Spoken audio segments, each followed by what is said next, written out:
Dungeons and Dragons stream. Hoard of the Dragon Queen. We're doing this every other week, Saturdays at noon, so feel free to tune in. We were just talking about some of Yuri's new awesome abilities of something to do with improvised fighting. You want to talk about that? Oh, sure. When we got our level 4 ability score increase, I chose to take the Tavern Brawler feat. So Yuri's already been using unarmed attacks, so it gives him a bump to that.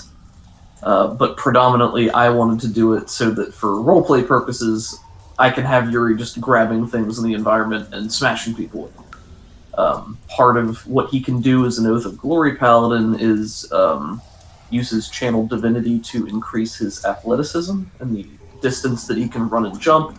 And he also has the Boots of Striding and Springing, which increase that as well. So he can effectively move his entire pace in the form of a jump when he jumps. And we were discussing whether, in throwing people, we do the classic fastball special, like an X-Men Colossus throws Wolverine, where if Yuri is so strong that he can heft the other members of the party, which then led to the question whether, if Kobus transformed into his giant toad form, would Yuri still be strong enough to throw the giant toad? Which I then took to the Yuri holds cupped hands, giant toad jumps onto Yuri, Yuri jumps as high into the air as he can, and then tries to throw the toad for a super jump. So, like a Dragon Ball Z frog throw at the ground. and please let me say that I in no way am trying to break the game for any kind of power gaming. And I have no expectation that we could pull off any ridiculous shenanigans. Here's the thing. I just like thinking about these situations. Eventually, Karen is going to have access to either the ability to fly or levitate. So if you can just launch her at speed, that would be amazing. Nice. Pretty fun. Whee! So we'll see how that goes. All right. Also like to plug at Doug and Allie's podcast, RPG for You and Me. Oh, thank you. Oh, yes. It is a cyberpunk fantasy duet actual play we do. We use the Savage Worlds game system in a custom setting. Sort of a cop drama revenge tale with a lot of fun stuff thrown in. Doesn't take itself too seriously. You forgot about the slice of life. And the slice of life, yes. RPG for you and me. Thank you. Cool. All right. Well, cool. We're starting kind of on time. So, if you would, someone like to do a recap of what happened last time? Boy. Well, we almost died. Yeah. That We vastly underestimated the amount of people on the other side of a door. There was a wizard and a raven. Still very suspicious about the raven. Yep. He got away. He got away, yeah. So the dragon, or the cult of the dragon army, if he went and reported back to them, then they'll know that something happened to the eggs, more than likely. And something's happened to Frulan Mundos since you came out of her room, and she wasn't there. So, more to be seen there. we managed to get the blue dragon egg back to Lenithon. Kyla was extremely bold and requested the privilege of drawing a portrait of Lenithon, to which he agreed. So we took the remaining black dragon eggs back on the trail and met him in a glade on the way back to Greenest. I don't know if Kyla has any details about that she'd like to share, but it was an excellent drawing. It's very good. Kyla? I'm sorry. What? I heard what you said. I got confused. What was the question? I didn't know if you had any details to add to that situation. Oh no, not really. We buried the black dragon, and for some reason we only have 2 eggs now. I've been looking around, but I can't really find the 3rd one. But oh well. Yeah, we had 3. We rolled poorly on the way back to Greenest in our haste to get there more quickly because there's an army marching to the north and east. One of the black dragon eggs did in fact break, I lobbied for the story that it broke when we turned the corner and saw Lenathon in the glade, and the horses got spooked and stopped abruptly. Sorry, I heard what you said, but I wasn't sure what the question was. Oh, you're good. We're continuing. So we did the glade, and then we got back to Greenest, and then we turned over the remaining eggs to was it Escobar or was it? Yeah, you were planning on giving them to Laosin. Laosin, that's it.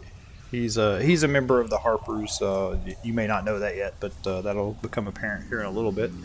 And we had talked a little bit about joining the different factions and who might be interested in joining what. And so right now the plan was Laosin wanted you to hand the dragon eggs over to him, and but Escobar wanted you to destroy them. Gotcha. Yeah, we were not going to destroy them after taking all of that effort. That's fair. And you've definitely done enough for Escobar to not piss him off in this matter, but he'll just warn you and haven't I told you so ready if it comes back to bite you in the ass. That's fair. I accept that. Let's see. Escobar told us about a wizard in Berdusk who can help us against this green dragon that's been ravaging the countryside. Mm-hmm. The wizard's name is Nikolai Komarov. You can find him at the Sign of the Silver Sword. Oh. And then we also learned about a red wizard of Thay named Rathmodar, who was that guy that we saw at the encampment with Resmir. Mm-hmm. He had the tattoos on his head. Yep, and his name sounds like a dragon shout. Rathmodar! And then I think the general plan was that we were going to ride north to Berdusk to try to make contact with Nikolai Komarov to see if he could somehow assist us against this green dragon, which has been, I guess, killing farmers and their flocks and just being a general menace in the area. Yep.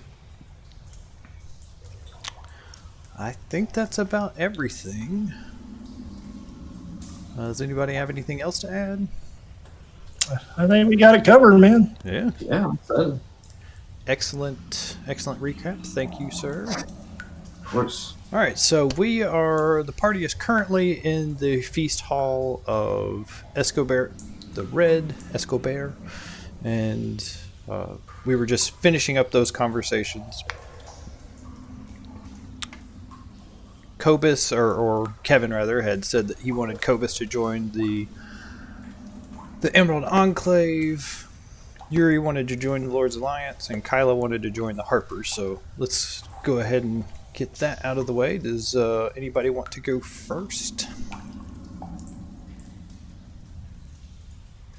I can go first. All right. That's no problem for me. So as you guys are getting ready to leave and just getting your gear together and things like that, Escobar will pull Yuri over to the side and invite him into a private room. And again, as this guy walks, he's got this like oversized key ring on his hip that just jangles super loud, so he can't be quiet even if he wanted to. And he pulls you to the side and says,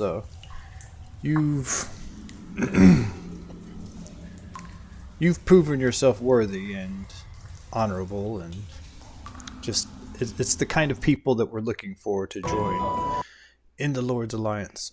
Yeah, it probably shouldn't be a cave dripping in the background. Crappy feast hall. And I've also detailed out the faction info. Let me turn my music down just a little bit.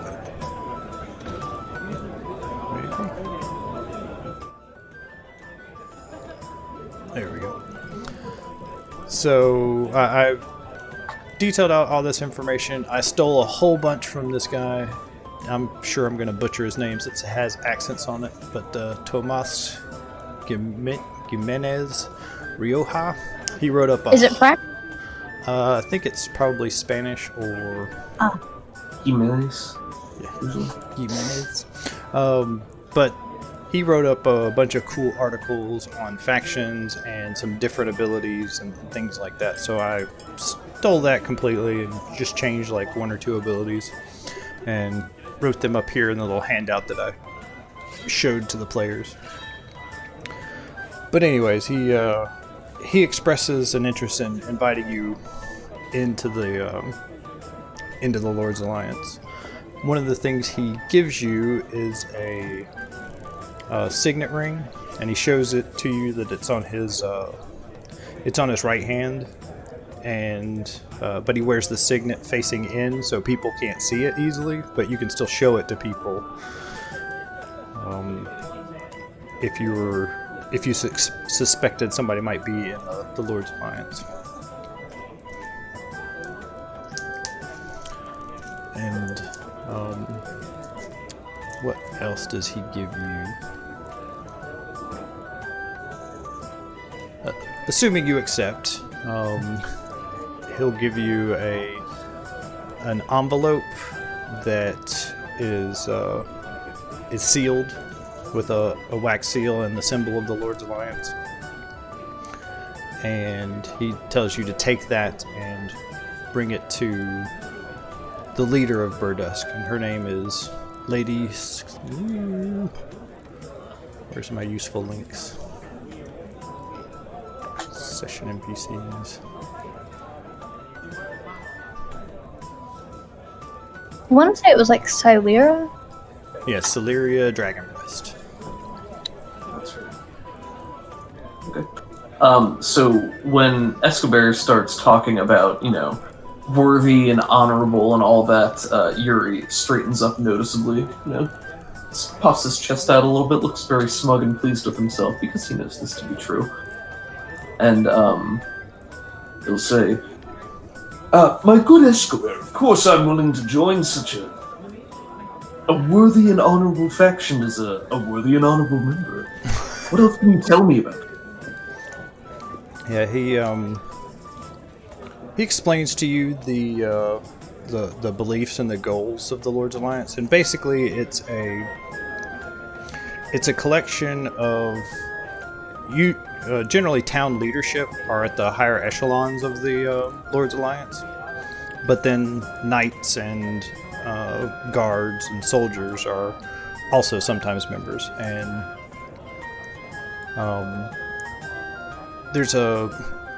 I can go into a big info dump and read this to you, but it's also available in the faction guide at the Adventure League faction guide. Yeah, I'll take it. Under the different sections and stuff like that. But basically, their goal is to ensure the safety and prosperity of cities and places in Faerun, and bringing honor and glory to one's leaders and one's homeland is one of their big tenets. Gotcha. I think he'll say, of course I can always agree with deeds over words. Just in so much as this does not interfere with my own ambitions and glory. I will always serve the realm, but I cannot promise I will stay in one place. Mobile agents is something we could use in this to further our goals. But after seeing what you've done and seeing how you've behaved, it's obvious to me that you're someone that we would want to have in our ranks. And normally there's like a little trial period of, hey, you're an initiate, and then you go out and do things, but you've done enough to like skip the first rank and just start off at rank 2. And if you scroll down, you'll see that you'll get the I'm in charge here ability, which basically lets you bypass city guards or even give them minor orders for towns that are allied to the Lord's Alliance. Okay. I think he'll say, good Escobar, recognition is my air, and I have deep lungs. He'll give him a big hearty handshake. Yeah, And say, he clasps your forearm. do one of those and say, "Spread word of my good deeds, and they will continue to pour in, I assure you." I have no doubt.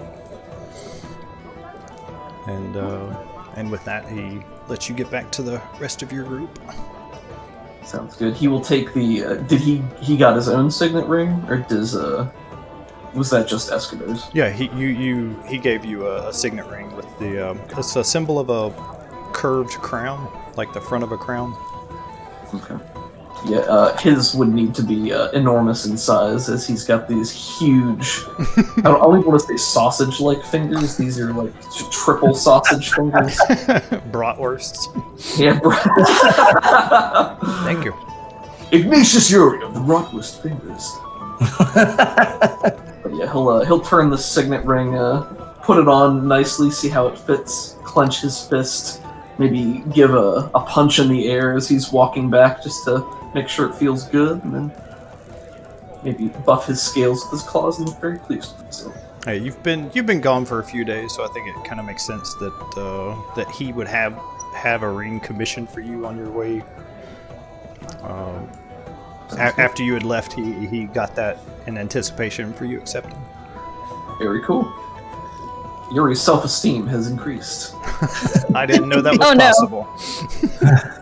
Well, see, that's the thing. He's an addict, so he always needs more. There's never a bar for being too high. Oh wow, it's incredible. So yeah, Very he cool. wants you to deliver that message to Lady Celeria. Gotcha. Well, he'll definitely relay this information to the group whenever he returns. I mean, they're all sort of off getting their faction stuff done, and I mean, they're there for a couple of days. And... Oh wait, no. You said that was... Sorry, I misunderstood. Okay. We're only there for like a day before we leave, so... Yeah. So, we'll say the Emerald Enclave person shows up next. That's fine. And who was that other guy? Trader McTraderface? No, Eoden Falconmoon. Yeah, he's still here. William or Bahram Swiftblade. I don't know. I like the sound of Triggerface better. Yeah, Bar Swiftblade was the bard who came with us, right? We borrowed his hat. Yep, you borrowed his hat so you could sneak into the cult, but he wants to part ways with you. He's got enough good stories from you for now, and trying to race an army to be in a city before it gets invaded isn't really on his list of things to do. He's got enough stories that he can spread now. But I can meet my quotas, you guys. I'm good for now. My editor's gonna love this. yeah, Eoden Falconmoon. He's near the bottom of the. He's near the bottom of the session NPC list. He was the cleric that was head of the. What's the name of their church? Temple of the Fertile Field? Yeah, I'm trying to remember the god they worship. That's not really important. But walking with him is a halfling, and she has shoulder-length dark brown hair. Looks as though it's been cut hastily with a sharp blade. She has green eyes and simple leather armor mixed with green-hued linen clothing. And they walk into the feast hall, and you can see that Eden's pointing out Cobus to the short person. And they both look happy. It doesn't look like Cobus is in trouble. And he approaches you. Ah, Master Cobus, a word, if you please. Of course. Who are you? It's nice to meet you. And they'll take you to a little side room and do the whole shtick of, hey, you want to join the Emerald Enclave? Yeah, cool, I guess. So, he introduces you. This is Aluna Nightingale, and she's a member, and she had some questions for you, and I just wanted to make the introductions. I'll be on my way. And with that, he leaves. Okay, talk to you later. And she says that she's been watching the army's activities in general over the last few days. She saw the attack on Greenest, and another thing she saw was you moving around town and tending to some of the damaged crops and just the different things you were doing to help around the town to lessen the damage from the armies coming in and ransacking everything. And then another thing she saw was how you treated the dragon eggs and how you took time to bury the dragon out in the wilderness. And she just wanted to come in and share with you the information that she's found out and ask if you would be interested in joining the Emerald Enclave. Oh, quite the proposition. Yes, I've recently heard about your faction. It sounds like we share similar beliefs. I'd be very interested. Yes, we pull the faction guy back up. I would love to exchange ideas on how to enlighten those of the civilized world to maintain balance and how you approach it. Yeah, and she explains that while nature is our mother, civilization is kind of our father. And when in balance, everything is harmonious. But if one gets too far ahead or encroaches on the other too much, then that is when we must trim back those hedges so that both may flourish. Yes. I see we have similar view. And where is my faction guy? Oh no. Oh, there's my session notes. A little disorganized today, that's pretty usual. For me, it is more about nature is everywhere, including civilization, and it is in everyone's nature to prosper and make their families and just live their lives. Yes. Hopefully without treading on others. I knew you'd be a good fit. And she gets a chair and puts it in front of you and steps on top of it so that she can clasp this little green leaf pendant around your cloak. And it's similar to the Leaves of Lorien from Lord of the Rings. Yeah, nice. Now, out of character, I haven't really done like a whole bunch to get to rank 2 just immediately. But one thing that she says is if you could instead get... Oh, okay, first she asked, what are you guys doing with the eggs? There we go. Well, we returned the blue one, as you may have seen, as you were watching. We returned it to its little mama that was wreaking havoc on the town. Hopefully it spared the town at least a small reprieve, and hopefully we will not see the blue dragon coming in to lay waste anytime soon. Yes, he seemed to fly south, and I don't think we'll be seeing him in a long while. As is my hope. Hopefully they live a long and happy life. As far as the black dragon eggs, we turned them in to, I believe it was, how you say his name, Escobar? It was Laosin, actually. Oh, Laosin, sorry. Yeah, Escobar wanted to destroy him. Oh, that's right. Whoops. And being as we are continuing our attempts to prevent the other cities from being attacked, we felt it best to put them in better hands than our own. Yes, they definitely do not belong in the cult of the dragons. They would use them to train them and help them attack and wage war on the world, and that is not good for anyone. Not at all. But I fear that Harper's goals may not be entirely altruistic. I'm not sure what they have planned, but if you could get those dragon eggs to me, then I would ensure that they are placed in a natural environment and raised as they should be. Oh, a very interesting proposition. I will, of course. The eggs aren't inherently mine, so I must talk to the group and ask how they feel about it. But that is definitely a pleasant option for us to have. Yes, the Harpers are not evil, but I'm not 100% sure what their goals with them would be.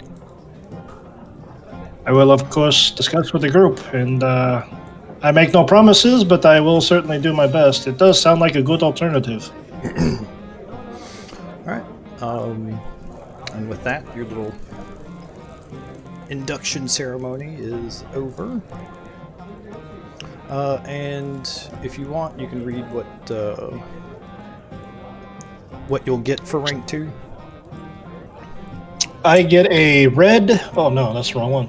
I get a Summer Strider. That's your title, and I get the Ring of Tree Walking, and I can transport through plants myself and 2 other creatures. I'll let you. I meant read it privately, but I'm sorry. But yeah, so it's a lesser form of transport via plants. You can't do your whole party, but you can do 3 of us for you and up to 2 other people. Let's see here, and what else? Oh yeah, the Harpers. Was anyone else? Allie, you never mentioned if your character was interested in joining any of these factions. Karen doesn't believe in factions. Okay. So you're just a member of the dragon cult. Well. Infiltrator. The long gun. Yeah. It's the long game. Join the Lightbringer cult. She that's already true. has. She already has. Never mind, she is a joiner. She just joins every cult she finds. Well, I mean, our cult has cookies, so. Cool. And Eldritch Blasts.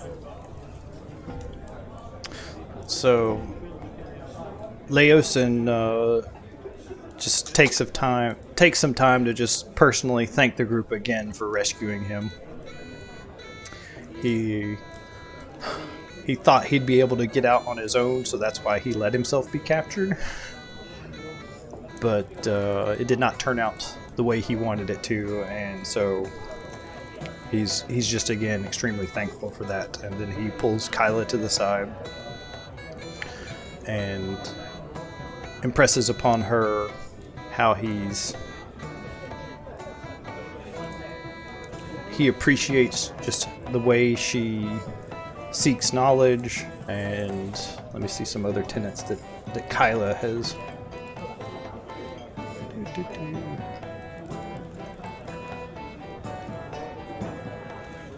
Oh crap, have I been muted this whole time? No, okay. Whew. Where'd it go? Ah!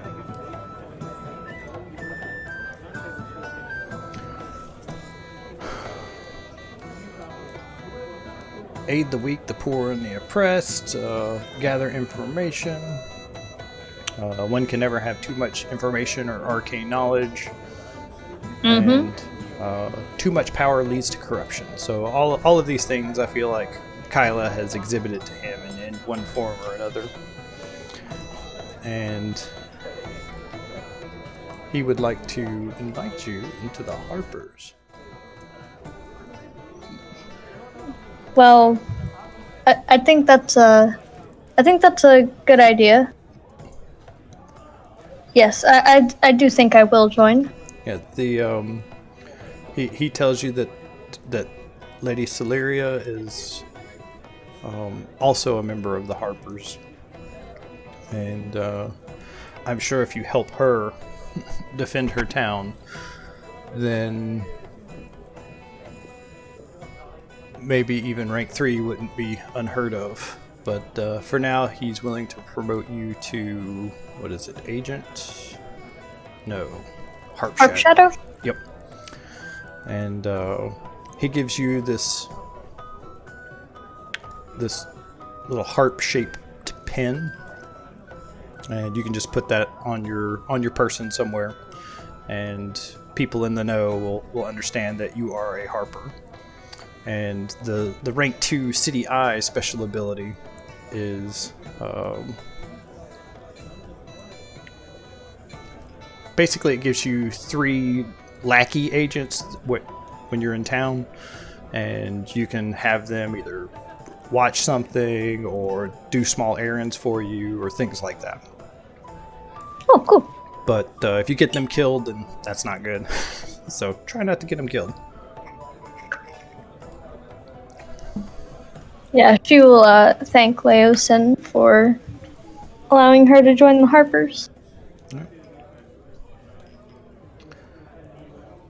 And so the little ceremony is very brief. He has like you raise your right hand, swear an oath of loyalty, all that fun stuff. Everybody had a little something like that as part of the induction. And then he sends you on your merry way. Nice. Cool. If we have a brief chance, I'll mention the offer to the group about the black eggs and the opportunity there. Absolutely. Well, I personally think it would probably be a good idea for the eggs to go with the Emerald Enclave. Well, if it's as you say, Lady Nightgem, and there is the chance that they could be raised in a better environment, then I don't think we'll have a better opportunity to see them off.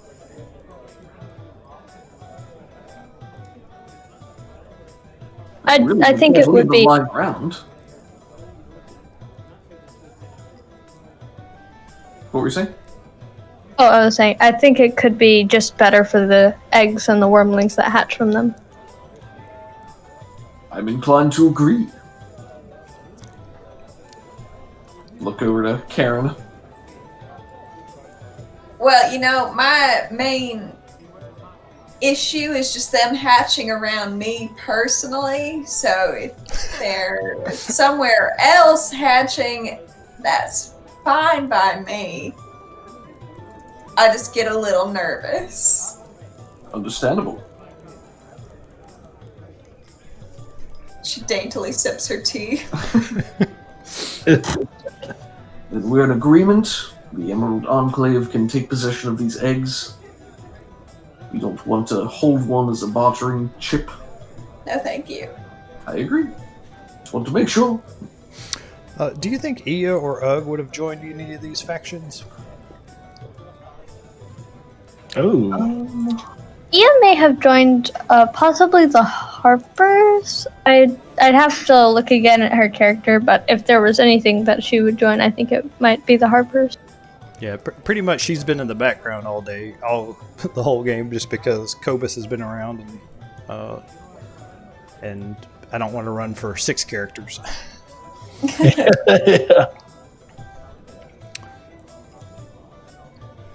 I'm not sure how Ugg feels about stuff generally speaking in terms of structured factions and order. Yeah. If there was one, it would probably be maybe the Order of the Gauntlet, but I'm not sure.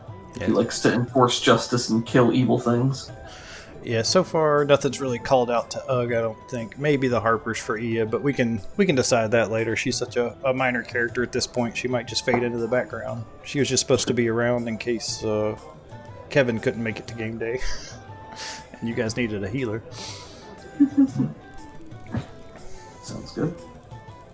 All right. Well, with that, Laoson's a little bit not upset, but displeased, I guess, that he was going to be getting these dragon eggs and now he's not. And he gives Kyla kind of just a look to express that disapproval. Like He gives a helpless shrug as if to suggest that it wasn't her idea or her doing that. Nice. she points, she thumbs over at Ugg. Karen assists in the thumb over to Ugg. I feel like even if Ugg noticed, he wouldn't care. Just cuts over to him. He's taking a drink out of a stein, wipes his mouth, and just shrugs. Yeah. Everybody's shrugging and pointing. Yeah, but he understands, and he doesn't have any kind of legal claim on them, so he lets it go.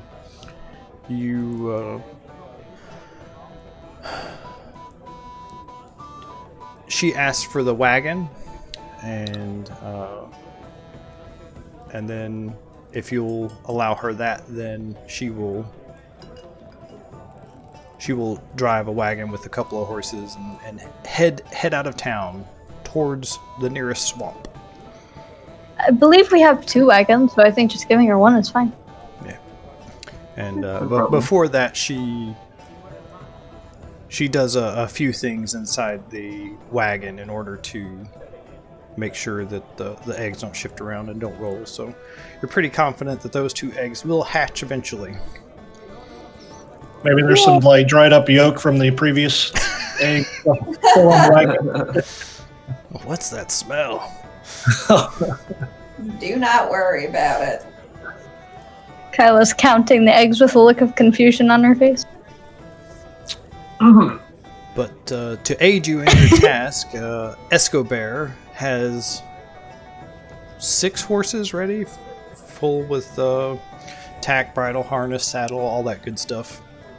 Wow. And he gifts them to you. Consider this a token of my thanks for all you've done for Greenest, and you will always be welcome here. And he's kind of suggested you should get going right the heck now, but if there's anything you want to do in Greenest before you go. I would like to waste a spell slot and talk to my horse. Yes. Yes. I would like to make a proper introduction, and I hope we have a great relationship in the future. I will treat you well, I promise. As long as you treat me well, everything will be great. All right, let's see here. I wasn't planning on a horse NPC. Well, they don't have to be enemies. No, that's fine. I feel Druids are very Atlas unpredictable. is a good horse name. I love you, Cobus. Yeah, Mr. Ed is going to be the voice, just so we're all clear. And I figured. so, I was going to kind of leave it up to individual players to customize their horses how they wanted. So, what kind of personality do you want for this guy? Oh gosh. And what kind of looks? I'm gonna think mine is maybe a little plumper, really likes snacks. If you don't see him eating, you have to really kind of worry. I don't know That's good. what colors. I don't know. Yeah.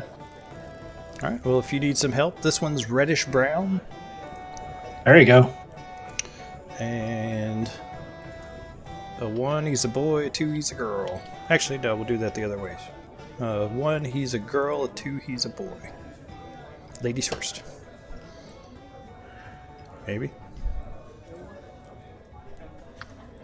It's a It's a lady. boy. So Oh, it's a girl. you have a plump reddish brown horse, and she tells you. So this will be Mrs. Ed.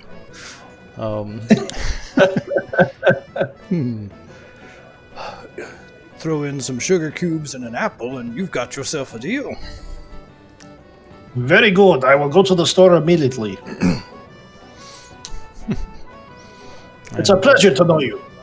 She shakes her head and gives out a neigh of appreciation. Does anybody else want to describe their horse, or are they just Gennaro horses in the background?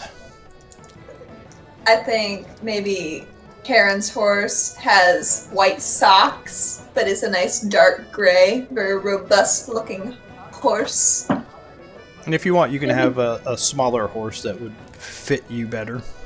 Oh no, Like she a wants a big horse. She's not getting stuck on a little pony. Just need wall walker to climb up. That's Exactly. hilarious.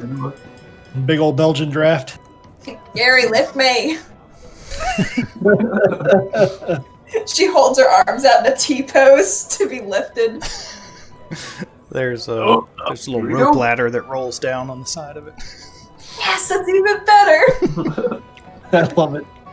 Yeah. She got that custom made from Escobar because he's a short dude too, so she He knows knows. she's got him. Mm-hmm. She high fives him on the way out of the keep. Low five, yeah. Well, for them it can be a high five though. An average size 5. I think Yuri's horse would need to be enormous in stature by design, Yeah. at least compared to the average horse. So probably a standard draft horse.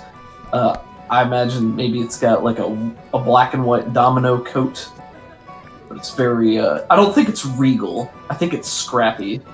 Maybe it's got a little bit of a personality, a little temperamental, but he always manages to rein it back in. He's like, "Oh, look at the spirit on this one." Never put out by it.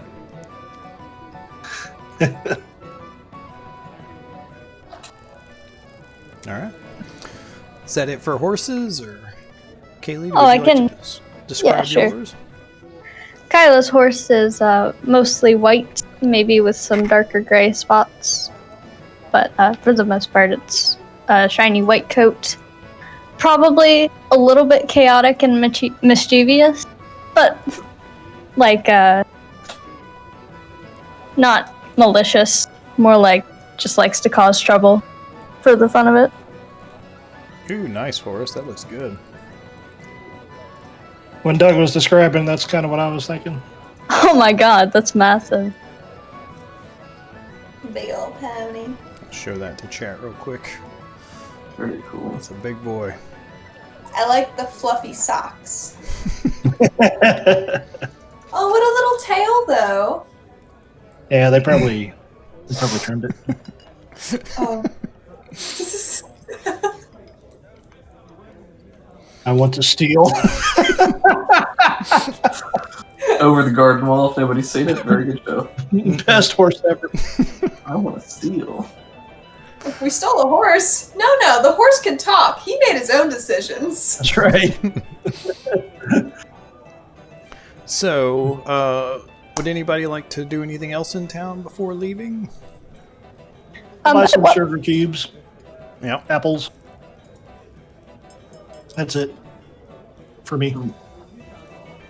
I don't think Yuri has anything else on his to-do list. I mean, he would have spent a lot of time talking to people and telling them about all the great things that everyone, but mostly he, did. Making sure they see the horn, all that good stuff. So, Uh, go ahead. At what point are we sending the pseudo dragons out on their very own personalized mission?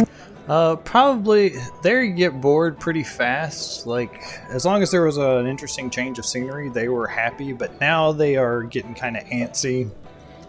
And, like, after a day of riding through the forest, not in any particular destination, you can tell that they would be bored and borderline leaving. So if something doesn't make them feel special, then one of them's probably going to take off at that point. Oh yeah. Oh, I must make my pseudo dragons feel very special, so So, How do you? Go Oh, I'm about sorry. doing that? I thought you were going to continue. So I guess Kyla will turn to her pseudo dragons and ask them how they would feel about going on a very special and important mission. The blue one perks up at that. The red one's nodding, and the black one's kind of, he wants to hear more information. All right. Well, we are going after one group of the cult, but there's another one that's heading further north. Perhaps if you could fly over in that general direction and just see what they're up to, that would be very cool. From a safe distance, of course. Not a whole lot of risk, but... Shadow looks at you and says, "You want us to spy on the dragon cult? Why?"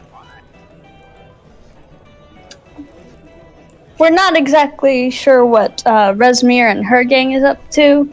We think they're probably heading to Scornabel to attack, but she doesn't have a whole lot of soldiers with her, so we just want to see what their progress is. And the blue dragon, the blue and the red dragon, Storm and Scorch, they're both nodding at you and like. But Shadow seems a little more wily, and he says, "Well, what's in it for us? Why would we do that?" And then Scorch was kind of buddied up with Storm, but then he takes like a little half step towards Shadow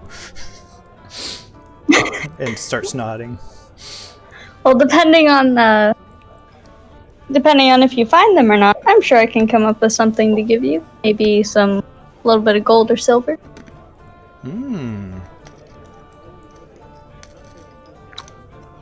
Now they're all three nodding their heads. Okay. And where'd you say they were? They are heading north of Berdusk to Scornabel. So if you just fly northeast from here, you should come across them or their trail. Can Karen teach them the passcode for their claw hands? Absolutely. Okay, do I have to roll like animal handling or something for that? No. They have They're intelligence. smart, right? Yeah, they have intelligence 10, so they're smart as your average commoner. Nice. She spends a long time like trying to adapt it for their actual claw hands, but she gets there. Yeah. So your instructions to these guys are head north, spy on the dragon army, and report back. When should they report back? A day or two, and we'll be heading to Berdusk. So if you return to Berdusk, then that's probably where you'll find us. And also be sure to keep a safe distance. Don't engage with anybody because we don't want anybody to harm you. Harm us? Are you kidding? Well, it doesn't hurt to be safe. I mean, Scorch isn't worried at all. Shadow, since he recently got hit with an AoE acid spell, he's not immune to it. He listens to your words of wisdom, and they're getting ready to fly off. But Storm hangs back a little bit, and she's shifting from one claw to the next, and it looks like she wants to tell you something. And with some encouragement, she finally comes out and says, "We're not supposed to be with you anymore. We were supposed to hang out with you for a few days after you bought us." And she pulls up her little dragon claws and does finger quotes. And then we were supposed to go back to Ruplop. And I feel bad about it. Because I want to stay with you, but I'm supposed to go back. that's very sweet. I really appreciate you thinking about that, but we're going to be going on a bunch of exciting adventures, and we're going to be seeing the world, so if you want to go stay with some stinky old kobold, then that's up to you, but Well, I don't want to, but I kind of promised, and that's where the problem is. Well, think about it this way. If the kobold promised to you, do you think they would keep their promise if there was some treasure in the deal, perhaps? No, but I don't know. It's just bothering me. I thought I'd tell you. I understand. I understand that you might feel bad about breaking a promise. But you also have to... I think it's up to you. Just... I really appreciate you telling me about this.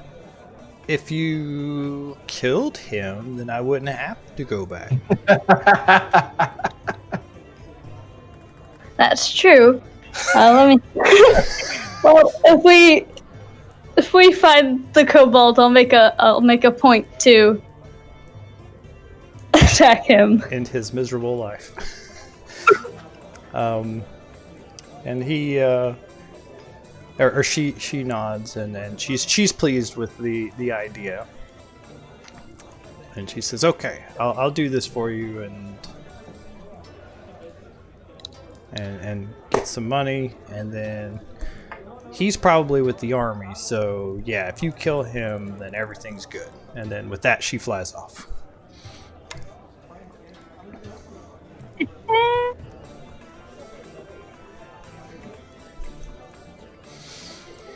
All right. I kind of cut off the Greenest thing to do that little RP. Is there anything anybody wants to do? Karen, I think, covered all of her Greenest to-dos last session. So I think she's feeling good. Yep, I think Yuri's good as well. Where's everybody at for inspiration? Kaylee told me that her character had 3, and I was like, geez. I was probably going to put a cap on that at 3. I have 1. I'm not sure if I bothered to keep track of more than 1, because I only have the 1 thing on my sheet, so I have at least 1. Okay. I have 3. I was trying to I just never really spent my inspiration because I had luck. But I'll try to spend some inspiration this time around. Yeah, doing inspiration lets you roll 2 dice and keep the higher, which is nice. And then if you were to spend a luck point on that, then you'd re-roll those 2 dice. So for really important stuff, spend the inspiration for sure. And if you just want to stay at 3 and wait for like the big boss encounter and just blow it all over 3 rounds, then feel free. I don't want to tell you how to play your character, but we're going to be at I am going to cap it at 3, I think. Oh, cool. All right, so a little bit of information about world travel. So I did some... You guys are in Greenest right now. So I'm pulling out the ruler tool. Thought I was. There we go. So the army went pretty much is following the road. I'll just go ahead and tell you that information. And it was about 175 miles. And they get to march about 25 miles a day. And I did the math, and pretty much if you guys go straight, you had kind of a 2-day setback. You can do cross country and beat them there. You'll be getting there on around the same time they are if you just march at a normal pace. So I just wanted to share that with you.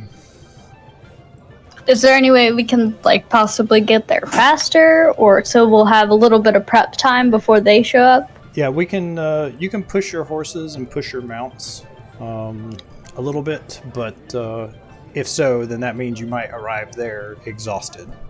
And if stuff happens on the road, then you might, depending on the rolls, you can probably push yourself for 1 day to definitely make it there at the start of the day.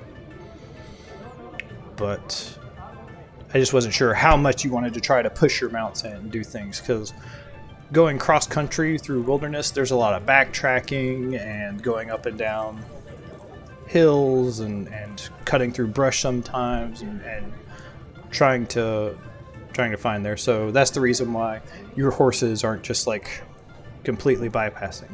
You could ride up the road, but then and you would probably beat them there, but then you would also have to ride past the army, and they probably wouldn't like that. Well, they would like it. I'm sorry, how quickly would we arrive there if we don't push compared to them? You'll be there just like a little bit before. So I think it's going to be about 6 days travel to get there. And they have about 6 days left in their trek as well. I see. And do we have... Go ahead. Sorry, I was going to ask, do we have reason to believe that Green Dragon is working in tandem with the army, or are those two separate things? You know that it's working with the dragon cult. Okay. Like the prisoners had talked to you about some things that they saw. They saw the Green Dragon land in camp, and said that it was smaller than the blue dragon, but it was still big. And some of them had come from cities that were raided by this Green Dragon. Gotcha. So we have reason to believe that the Green Dragon could play a part in the siege. Yes. Okay. And what are the consequences for us arriving exhausted? Let's look up what exhausted was. I should have done that before. Exhausted. I think we may want to push our mounts a bit, but not so much as that. Because I think even an hour or two is enough to at least get them prepared for the attack. Yeah, I think it feels like the more abstract reasoning behind this is either if we don't push at all, we're going to arrive an hour or two before the attack and be able to scramble and make some last minute plans. But if we choose to push, then we're saying we will take this penalty in exchange for more time to have more plans. Mm-hmm. I don't know how finely it's going to be sliced aside from that. I'm guessing that if we don't push our mounts, then the DM will set like a timer, and that's how much time we have to talk to the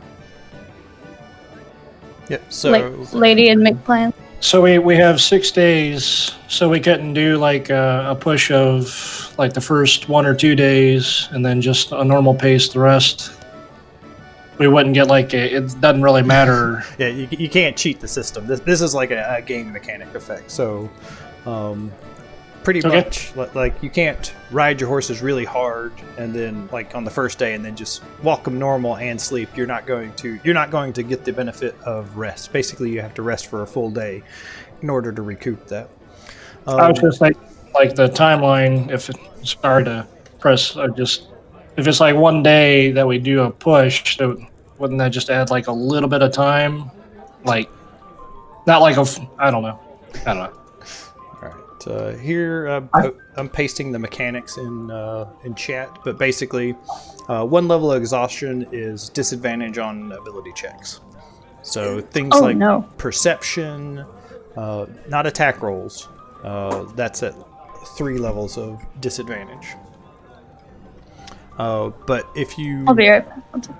Pretty much if you push yourselves during this time, then what you're going to get is disadvantage on ability checks for 1 level of fatigue, and your speed will be halved for 2 levels of exhaustion.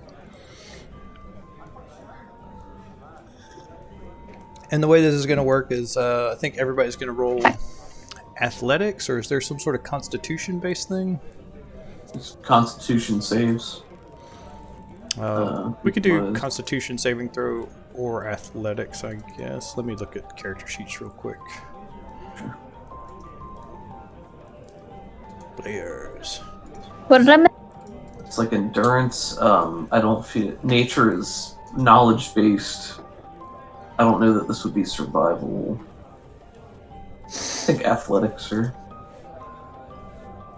maybe animal handling if somebody's good with their horse. Yeah, we can try to shave off some with a little skill challenge. So let's do that. We can shave off some time with a skill challenge. If that fails, then you don't get to try to push. All right. If it succeeds, then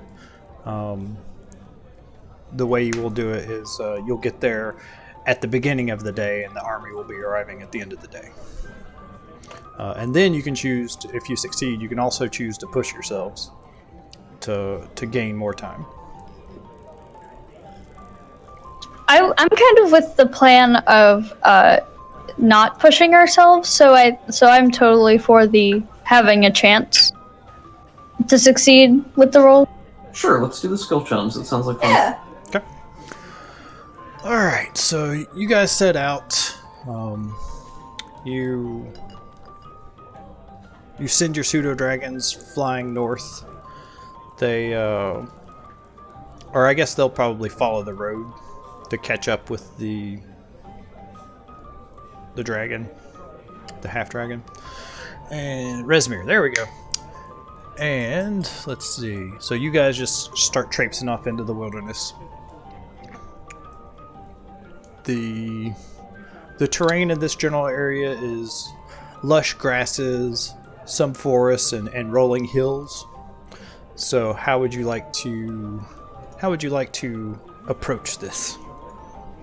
I'm leaving it up to individual players to come up with what skill they want to roll and tell me why that's justified. Let me look at my skill proficiencies. That's a good call. Maybe at some point they reach maybe a stream or some kind of crossing that they can't reasonably get over normally, and Yuri will try to create some sort of a bridge, maybe by breaking down a tree and laying it across, or a series of trees to save them some time. Let's see. Maybe he can use athletics for something like that. I could see that being in athletics. Looking around, see if anything else applies. Nope, I think athletics would be good for that. We'll say the DC for this is going to be 14. Okay. I'll go ahead and use my inspiration on this, since we were just talking about that. Here goes athletics.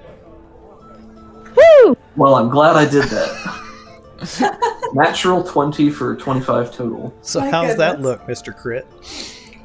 I think maybe we get a shot of everybody standing with their horses over this big crevasse. Just there's a weird cliff face here and the stream running far below.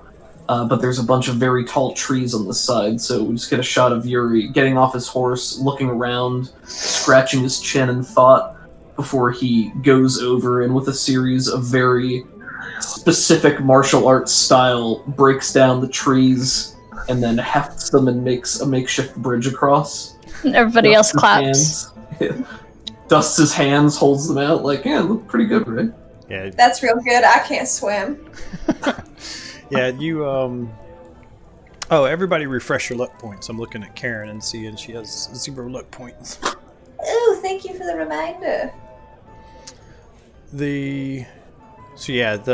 At first you're like, I think the group's probably a little skeptical that this is going to save time. You're punching a tree down. It doesn't have to be that egregious. You can pull on that too. Maybe he grabs Ugg's axe. Yeah, so and the rest of the party can help too, but Yuri's kind of directing this. And because of your crit, we'll say that this will give you guys 2 successes, and where you need 4 successes total. Cool. All right, so I have 2 ideas for mine. The first one is a bit of a stretch. I was thinking maybe persuasion, because she's trying to keep everybody motivated and like, let's go, people. We need to save time. And what's your second idea?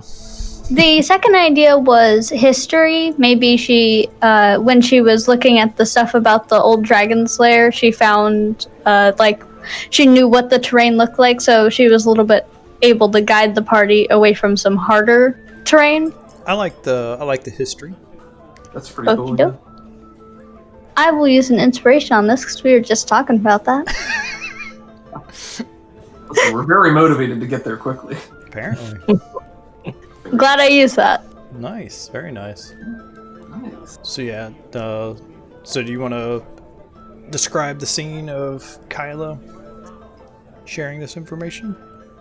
Yeah, I feel like after we crossed that larger crevasse that Yuri was talking about, there were some hills, some steeper hills coming up, and she was like, all right, well, I'm pretty sure there's a way around here that we can go. I was looking at some maps, and I think that we may be able to avoid these steeper hills. Yeah, you probably see a landmark that was in one of your maps, and there was a little note that described a passage to the off to one side. And the landmark's just this massive dead tree that's just in the middle of the woods, and it's just huge branches like branch out. But that means that like the stuff you were looking at was like centuries old, so this tree is petrified or something, because it hasn't rotted away and decayed. It's been just a landmark for centuries now. That's really cool. Thank you. All right, we have 3 successes, only need 4, and we got 2 more players to roll. When was the third success? I gave Doug 2 for critting. Ah, okay. Huzzah. So tell me if this is not cool. But I think maybe how many days are we into this journey at this point? I'd say, but it's kind of narrative. It's up to us. But I was thinking maybe 1 to 3 days out of a 6-day journey. So maybe Karen notices that the morale on this trudge is getting a little lower. So what she does is some sleight of hand magic tricks to perk everybody up and keep them focused more on the road. Energize the team. It's all she's got. Motivation! Where did the card go? Thinking. Let me look at your sheet. Karen's horse spits out the playing card. It's how did he do it? So you literally just fed it a pack of cards right for the trick. She looks at it confused. How did he do it? Yeah. See the horse like leaning around to reach its head into its own saddlebags, eating Karen's things. This is D&D, and there are bards that somehow can play music, and that makes everybody hit better. Or just give really good speeches. I'll let you roll at disadvantage. Oh, thank you. Oh no! Man, Oh gosh! could I use a luck point to re-roll? Actually, halfling. What's the halfling? Oh, because that's a crit fail, right? Because yep. Okay. Yeah. I'll use one of my halfling lucks. Yes. There you go. I think it's not even a limited resource. It's just Yeah. every Every time time I crit fail, I get to re-roll it. Mhm. Oh my gosh! you get to re-roll it once. I don't think you can. Look at you! Holy crap!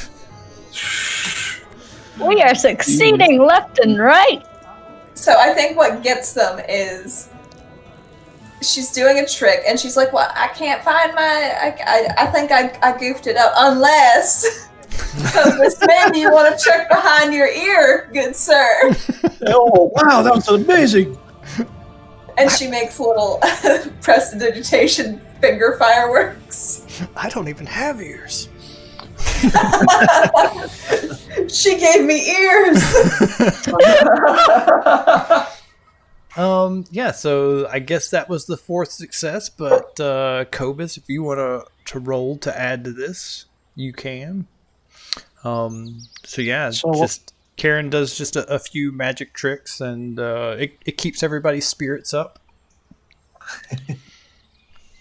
I'll look for like game trails that animals normally take to help ease our passage to the town in hopes of having a more smoother ride in case we get a little caught on rocks or whatever might be out there.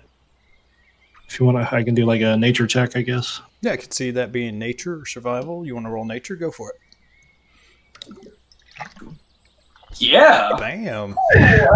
we're really good at Alright, this. we got 5 successes, so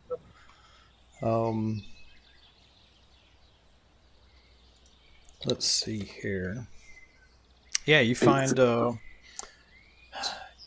like a major game trail that winds through and hits like a couple of different water sources, so you're able to even rest your horses and do that sort of stuff.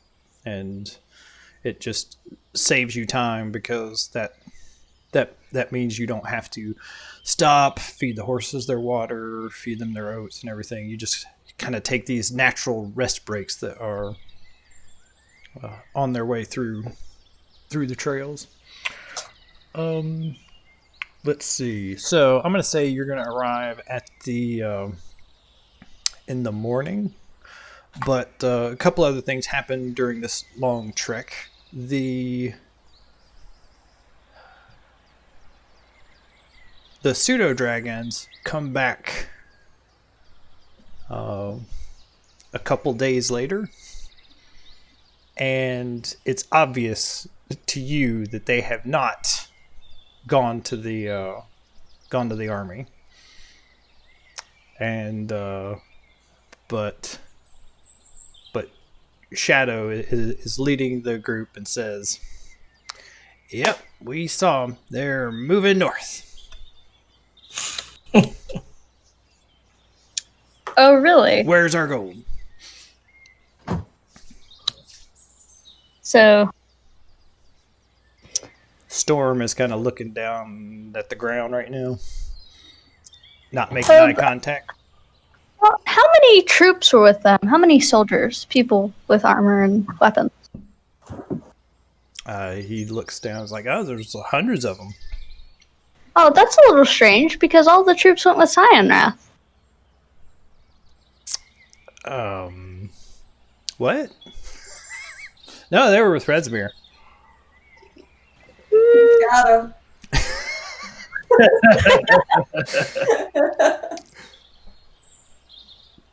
Looks like Storm's about to say something, but Scorch like elbows her. I think maybe you guys should go double check that. And she gives them the I know what's going on look. All right. You hear them, like, they speak telepathically, but you can hear them kind of mumbling and whispering, and you hear Storm. I told you it wouldn't work. That's a bad idea. Shadow's like, "Shut up," and they fly back off. Thank you! All right. So you guys are trekking through the forest, and I wanted to tell people about the Savage Worlds interlude stuff. Where'd it go? Bloop. Where's my... Oh no, I forgot to save it. No. No. Oh, you have it in the though. I do have it in Discord. Okay. I'll bring that up to the screen. Lots of horses. Ah. Well, I replied to it for you. Alright, so Savage Worlds is a different RPG system, and it's really cool. I love that it's a small, easy-to-use system, but it still has enough crunch and enough meat to it to make your choices interesting. And one of the little mini mechanics in there is something called an interlude, and this is where somebody where there's a little creative prompt for you to tell a little something about your character, about backstory, or whatever. And it's just a little inspirational prompt, and so it makes the travel time a little bit more interesting, I think. So I am going to deal to all players 1 card. So now, if you open up your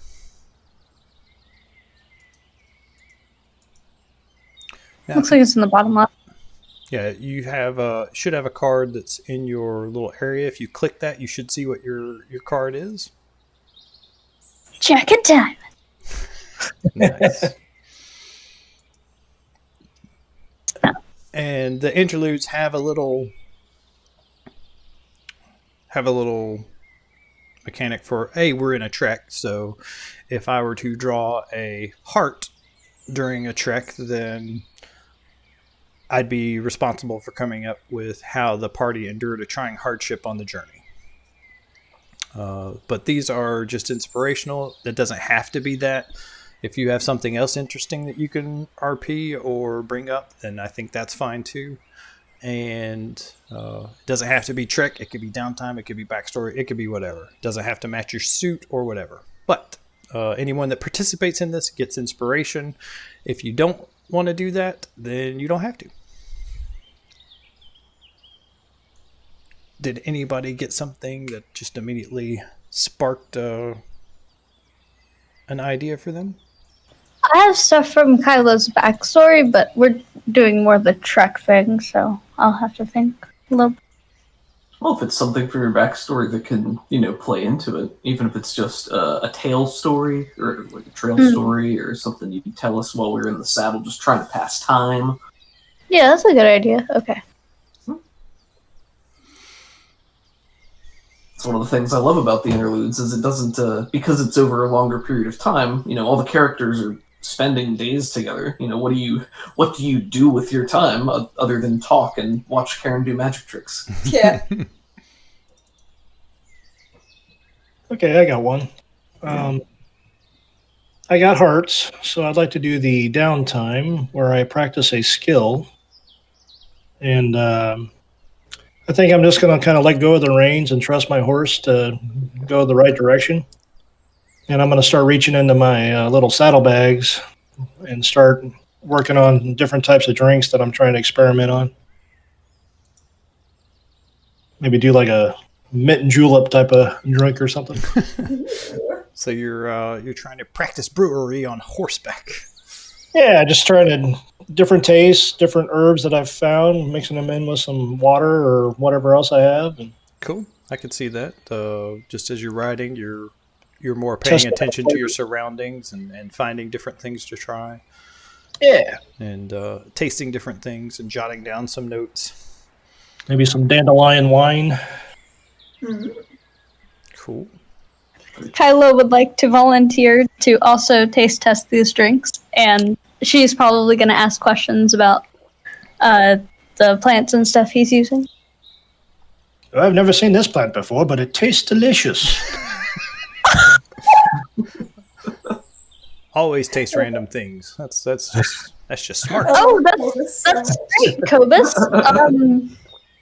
That's great. Well, this is your interlude, so it will end however you want it to.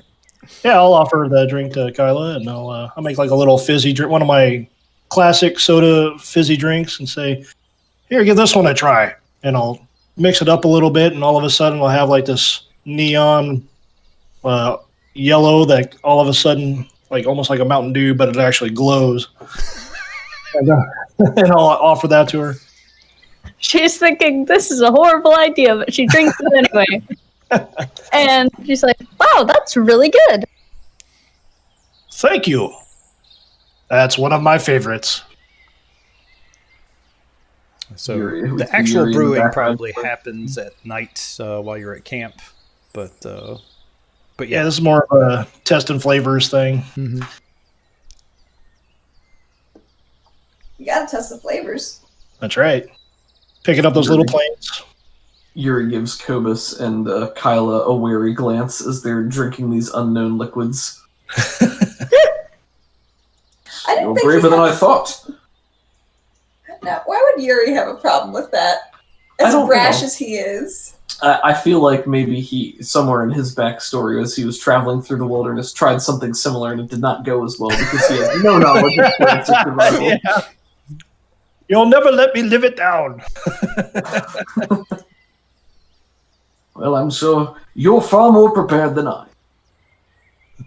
All the same, I'll stay over here. One time you got warts just because of my drink. Yes, well, they were very itchy. I don't know how many times I can say I'm sorry. I truly am. I don't think Yuri would come out of his room for days until these warts subsided if they were on his face. They were on my good side. Oh, Would anyone else like to go next? Kobus? yeah, sure. Kobus, you get inspiration. Thank you. So, Kyla drew the basic outline of Lenathan, but she never really finished the drawing in the game, I thought. I drew it in real life, but there are two drawings I wanted her to work on. One of them was finishing up the drawing of Lenathan, and also Yuri wanted Kyla to draw him, so she'll do that as well. Yuri will be delighted to have any excuse to pose after a long day in the saddle.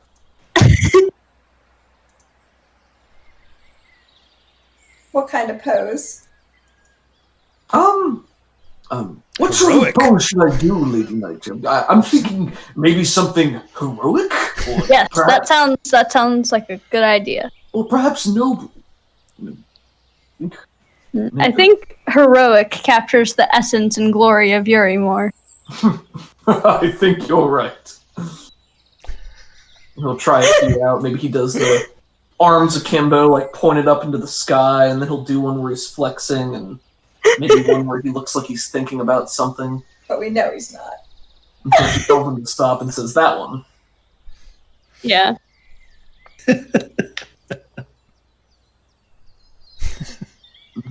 Very good, very good. You render unto me a service I can never repay, Lady Nightjump.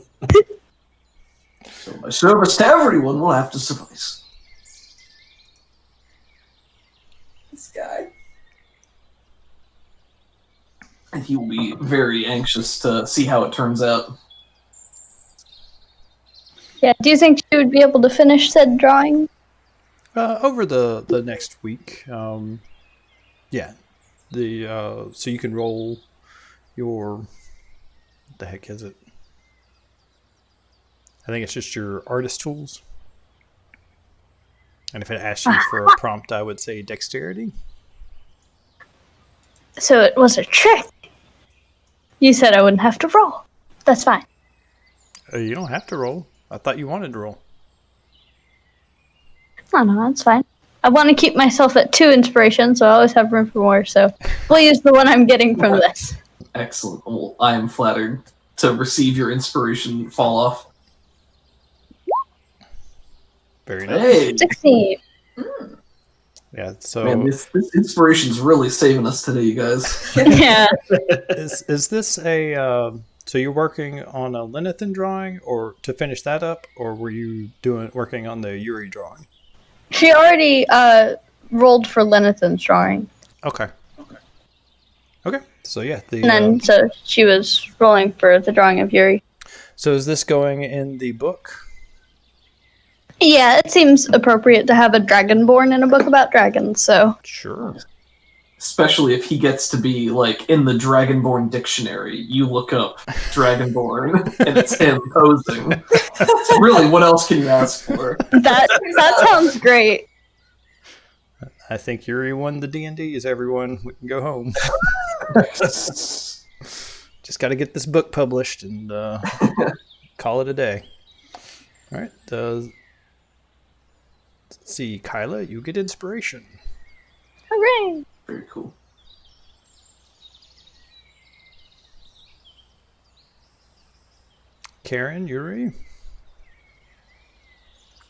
Well, Karen got clubs, so I think she's examining her shoes at the campfire from the wear and tear they suffered due to that sticky trap they got into in the hatchery. And it didn't quite, it's like she cleaned them off with some magic, and that was pretty good as a stopgap, but I think it did some damage that she's not pleased about.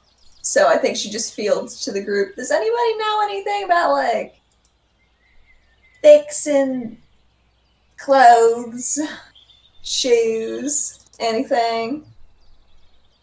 Yuri will perk up and says, I'm a decent hand with a needle and thread, but... Really? Decent.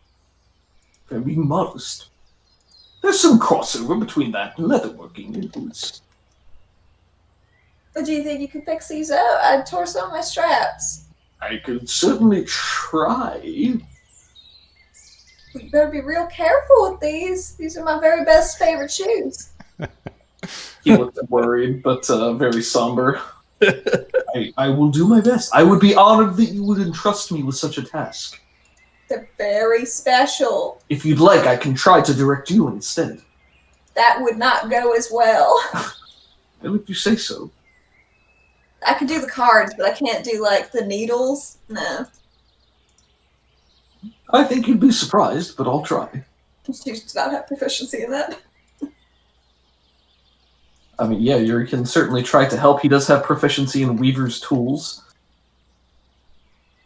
Which I sort of, I guess, abstracted to be more like sewing and things like that. Sure. Because he had to maintain his garments when he was a gladiatorial pit fighter. And he only had like 1 or 2 sets of clothing anyway. But, fair warning, he has a 0 dexterity bonus, so... You've got this. Don't ruin her favorite shoes. No pressure. Yeah, no pressure. Would you like me to roll something here, sir? This is an interlude, so you don't have to. You can just... Wait, do I know guidance? I'm going to go ahead and roll just to see how good of a job he does and hope that he at least, if he doesn't repair them, he doesn't ruin them. Okay, Karen cast guidance on him, though. Oh, that's good. Yeah. Okay. All right. So you get like a D4 on top of it? Yeah. Nice. Just gives him a pat on the shoulder as he's settling down. He got a 7. Oh, wait, I didn't no. roll my D4. Let's see, roll 1 D4. 2. He got a 9. Not great. Maybe Karen's shoes are too small. Like, oh no. they're even smaller than he's used to working with, and his hands are so big and clunky. Yeah, he. I think he tries to do it, but he doesn't ruin the shoes. And he looks at them, and he just says, "I'll need some better tools and some more materials when we get to Berdusk. But this should be fine." I'll do my best. I don't want to ruin them here, but I think I might be able to help you later. I'll be Let's able to not ruin them here. Let's ruin them in Berdusk. Well, I'd prefer for them to not be ruined at all, but I appreciate the effort. Of course. She sounds so sad. So why are these her favorite shoes? Yes. Why are these shoes so important to you? But my special fella made them for me. Your special fellow. Well, yeah, everybody got a special fella every now and again. But And he was made the most he made special. these for you. Yeah, he was really good. He was a leather worker. He did like make shoes, boots. It was what we were getting into as a more legal profession.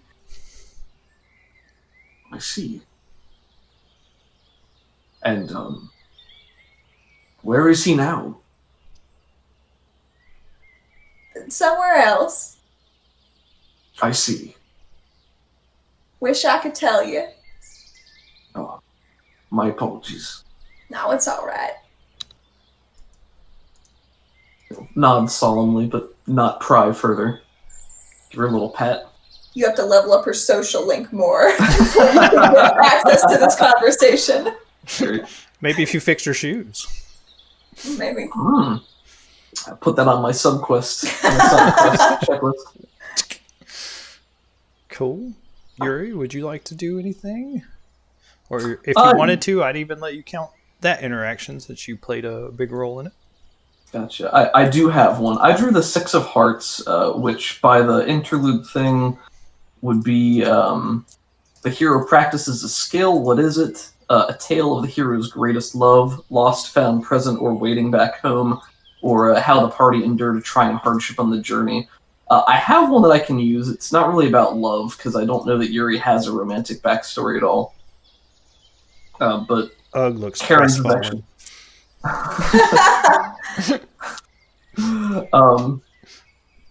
I think it's actually pretty well set up based on what Karen did.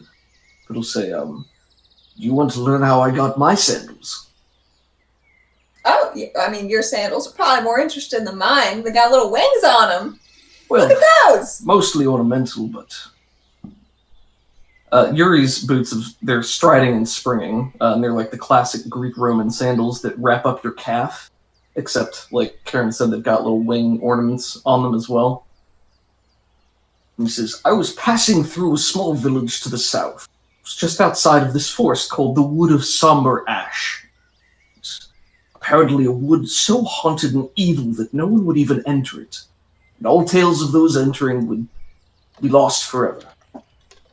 And there was a woman in town who got bitten by a terribly poisonous, venomous snake called a grave adder. So venomous that it would rot your limbs right off, hours after you were bitten. Ugh. And of course, the only antidote to this bite could be found from another town that was located on the opposite end of the forest, and it would be far too long to travel around, so someone had to go through, and not being much of a superstitious individual myself, I took it upon myself to do so. Not even a little stitious. Well, I've seen some things in my day, but nothing that can't be overcome or outrun.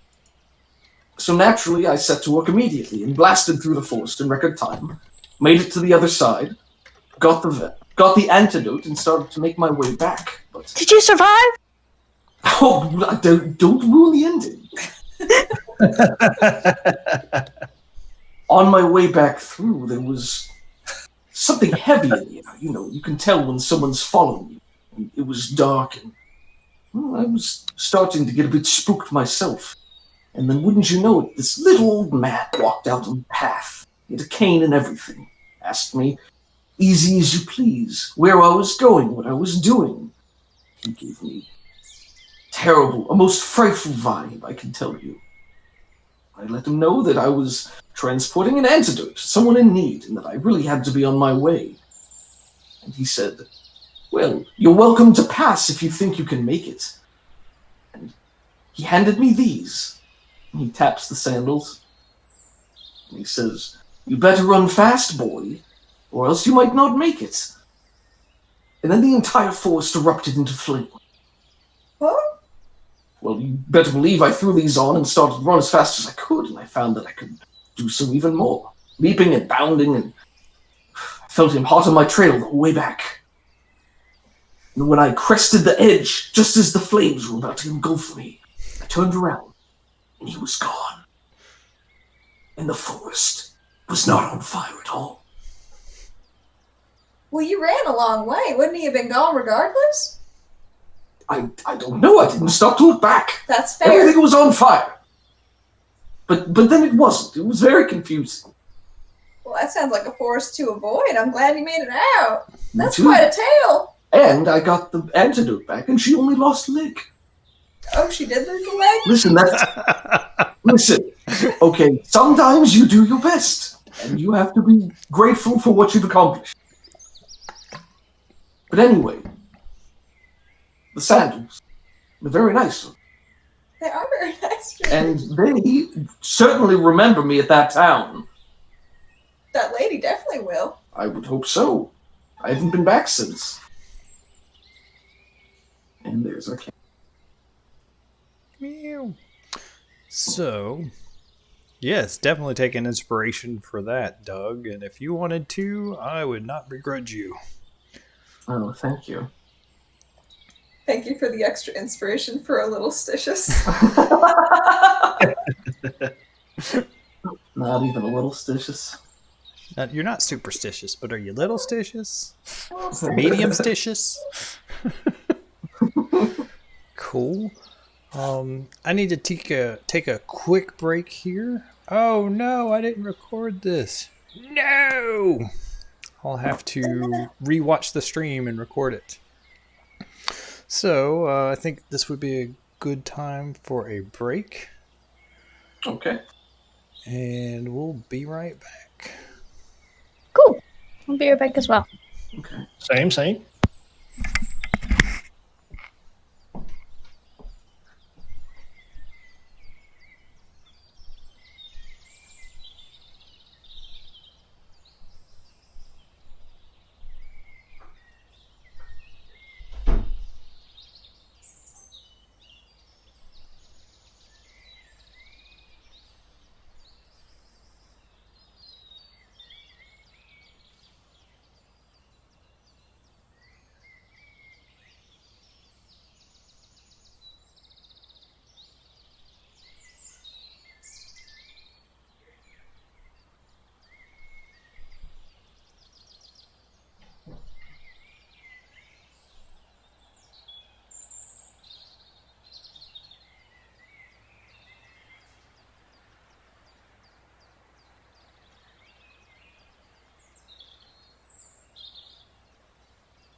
I have returned if other people have as well.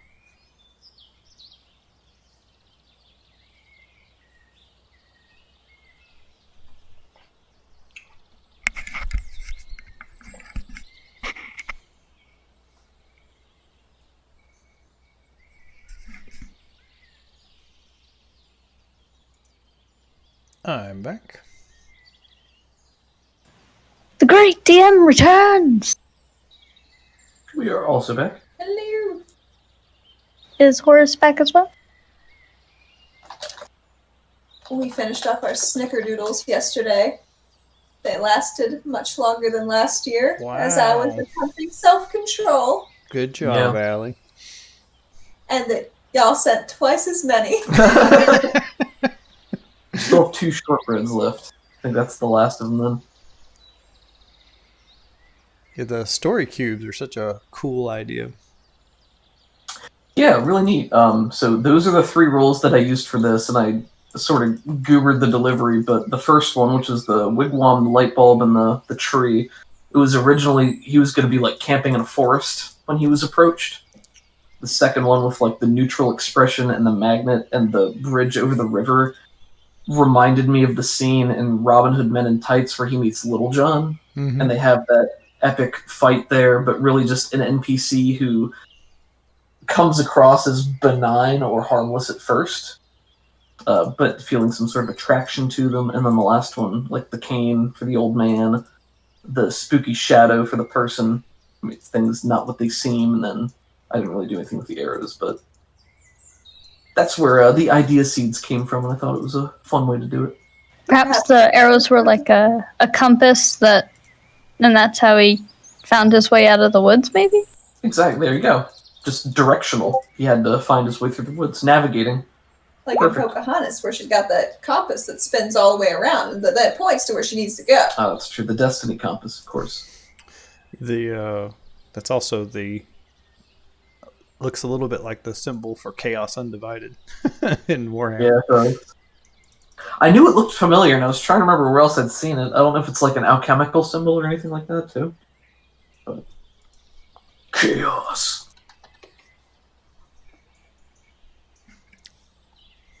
Thinking maybe it's like a Fey Lord who's sort of a hunt master, like the most dangerous game. I'll give you this thing to help you outrun, and if you get away, good for you, but otherwise, You're mine. you're mine. Bless you. You heard that? Nice. Yep. That was downstairs. Good projection. She says thank you. Oh, that's great. Let us know when you're back, Cobus. I am here. Ah. He's here. Cool. Well, I was a noob and I forgot to start the recording at the beginning of the session, so I'm starting it now. And hopefully I can pull that off of the video on demand from Twitch and somehow merge the two clips. So we'll see how that goes. But for now, let's get back to the game.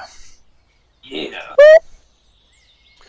Oh, did the pseudo dragons return the second time properly this time? No, it looks like they're actually doing the task that you set them out to do. These lazy bums. Don't She's speak not about gonna my know. pseudo dragons that way. How dare you? Okay, but they did come back and try to grift you. Don't you speak to me or my pseudo dragons ever again. I feel like Karen got the grift of that last conversation that happened, and she's just like nodding approvingly at the dragons, trying to get theirs. Writing down some notes. So Lori was nice enough to help me do a whole bunch of things, and I thought I had integrated everything, but I have one more thing. Do we get more bad dragon poetry? We do not get more bad dragon poetry. Oh, Oh, full of it. You have taken Fulan Mundoth from this world. She did not make it. We could have left her alive just to become the world's most renowned half-dragon poet. So one thing that did come up that reminded me from Fulan Mundoth was The medication. that they weren't upset with you that you killed her. Kill her, that's great. But if you could have captured her alive, then that would have been better. But I don't know if that would have been even plausible. But I'm stalling for time so that I can set up the next scene. Oh, no problem. Give me. Yeah, I think that definitely not taking her alive was the best course of action there. Because for one thing, she could have woken up at any point and just blasted us with acid the first chance she got, and that could have been while we were in combat at another point. And also, she's extremely dangerous. She probably has the capability to break out of any prison we put her in. Well, not any prison, but whatever cell they put her in, there's always a chance she could escape. I don't think she would really be willing to give us information as well, so... I think even looking back on the situation in retrospect, I don't believe we would have been able to safely get her out because of how we barely survived as is. So I don't think Yuri would be inclined on letting such a potent enemy live, you know? Yeah, exactly. We should set up a thing to make it so Yuri and Cyanrath get to do an epic duel, like in the middle of the battlefield or something. Yeah. After he learns that Yuri got like the final shot on Mundoth. Mhm. Can't say her name. That's okay. We don't have to anymore. I feel like Yuri actually feels worse about this now because he knows that he was beaten by Cyanrath, like handily. He literally gave him his biggest shot and knocked him back, and he got right back up, and then he got trounced. So he probably feels kind of ashamed that he then went and killed that guy's girlfriend. In one blow. Like, he went and did to her what was done to him, but it wasn't done for revenge. It just happened to work out that way. It's an accident. Yeah, it's like, listen, I know how it looks.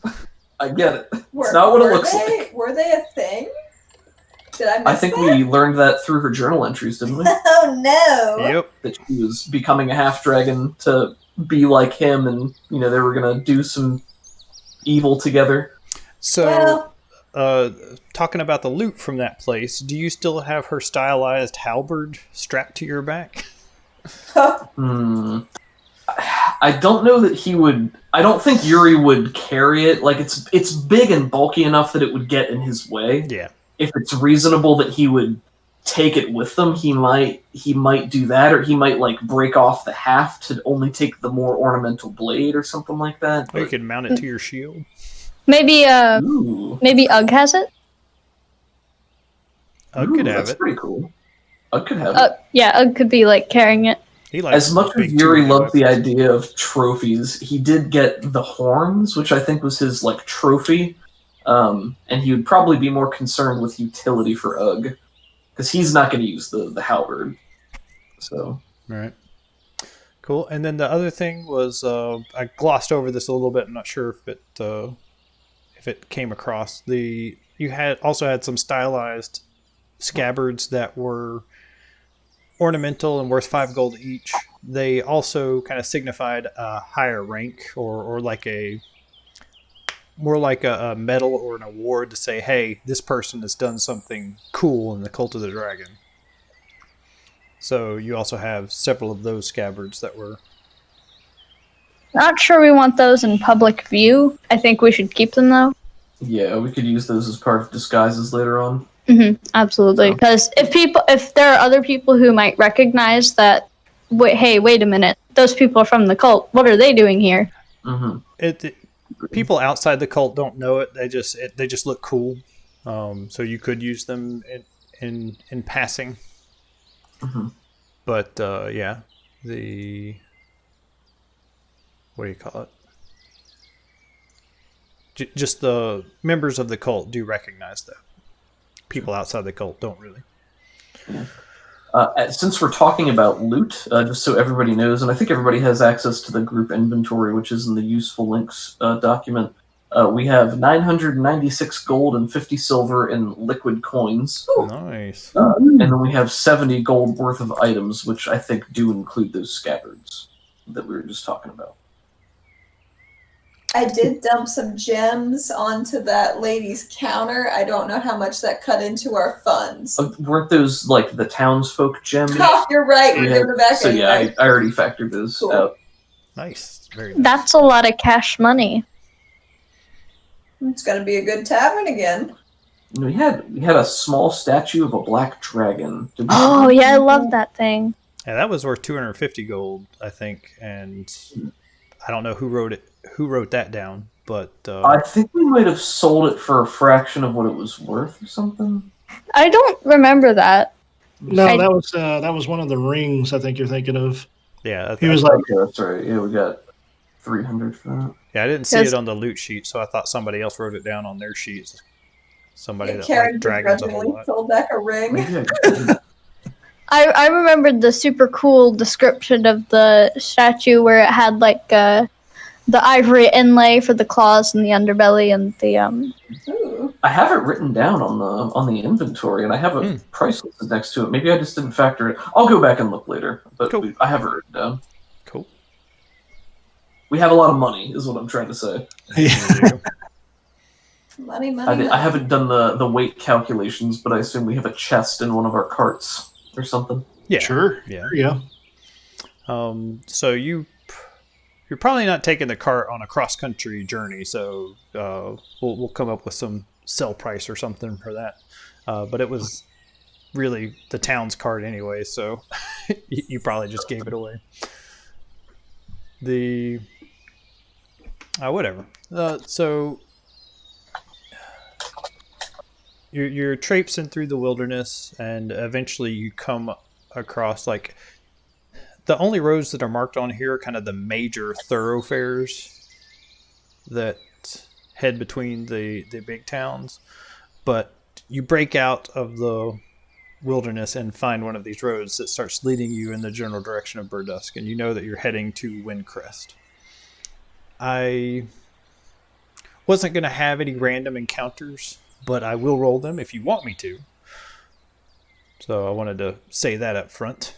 But otherwise, we're just going to hit one more little side encounter and then make it to Berdusk.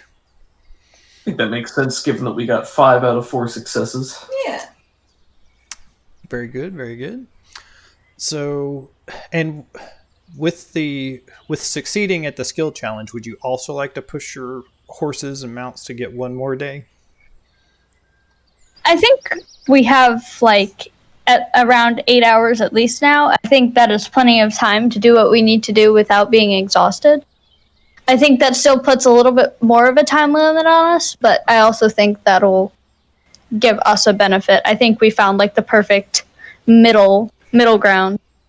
I'd agree with that. Yeah. I mean, the penalty for becoming exhausted, does that usually improves with a long rest on its own, right? Yes. Okay. But we still wouldn't have a long rest before they arrived, so we'd be doing things at disadvantage for longer. Since you found like the faster way to get there and shaved a day off your time, then yeah, you could push yourselves.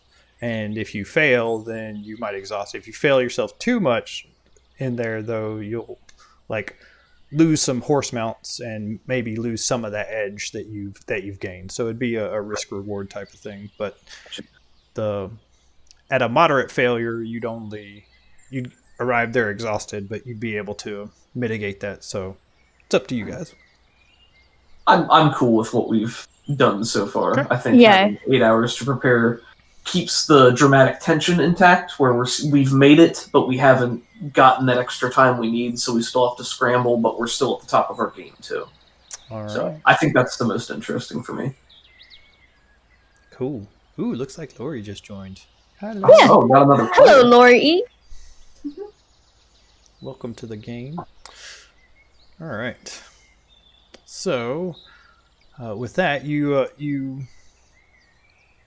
a gentle rain starts coming down. It doesn't take long before you're soaked, even with the canopy of the trees. But you continue now that you're on the road. It's a little bit easier to travel in the muddy conditions.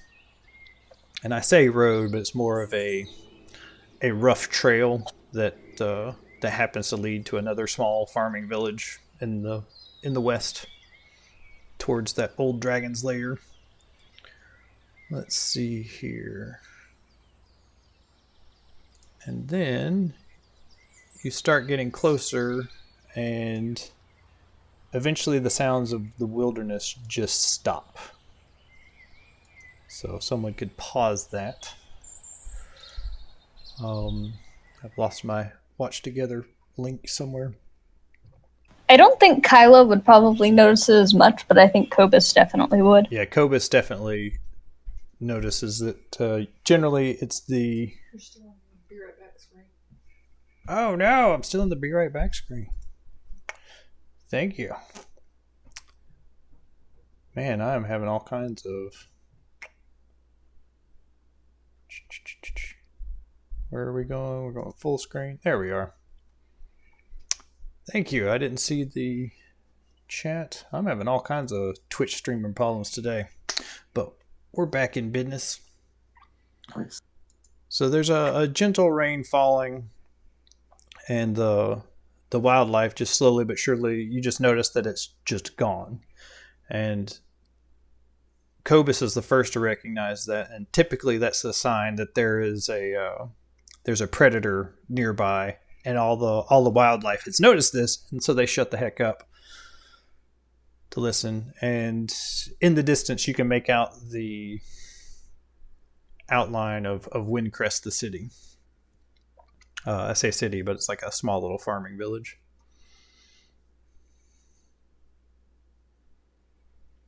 What would you like to do?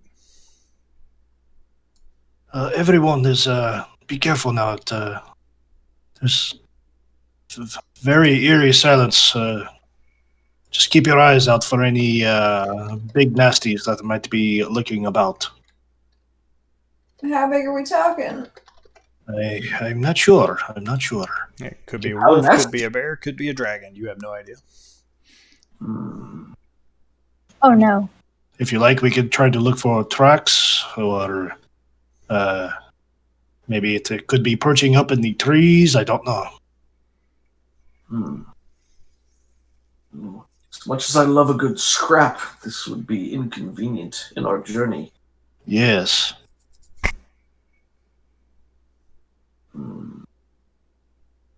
Well, Cobus, do you know what kind of predators would roam around this area? Would Cobus know that? Yeah, it'd probably be in this general area. There could be, well, monsters, but natural predators would be possibly wolves, possibly a bear. They probably wouldn't come so close to the town, though. So you're not 100% sure what could be here. I don't know. We'll have to do some more investigating. The fact that it is so close to the town is very suspicious.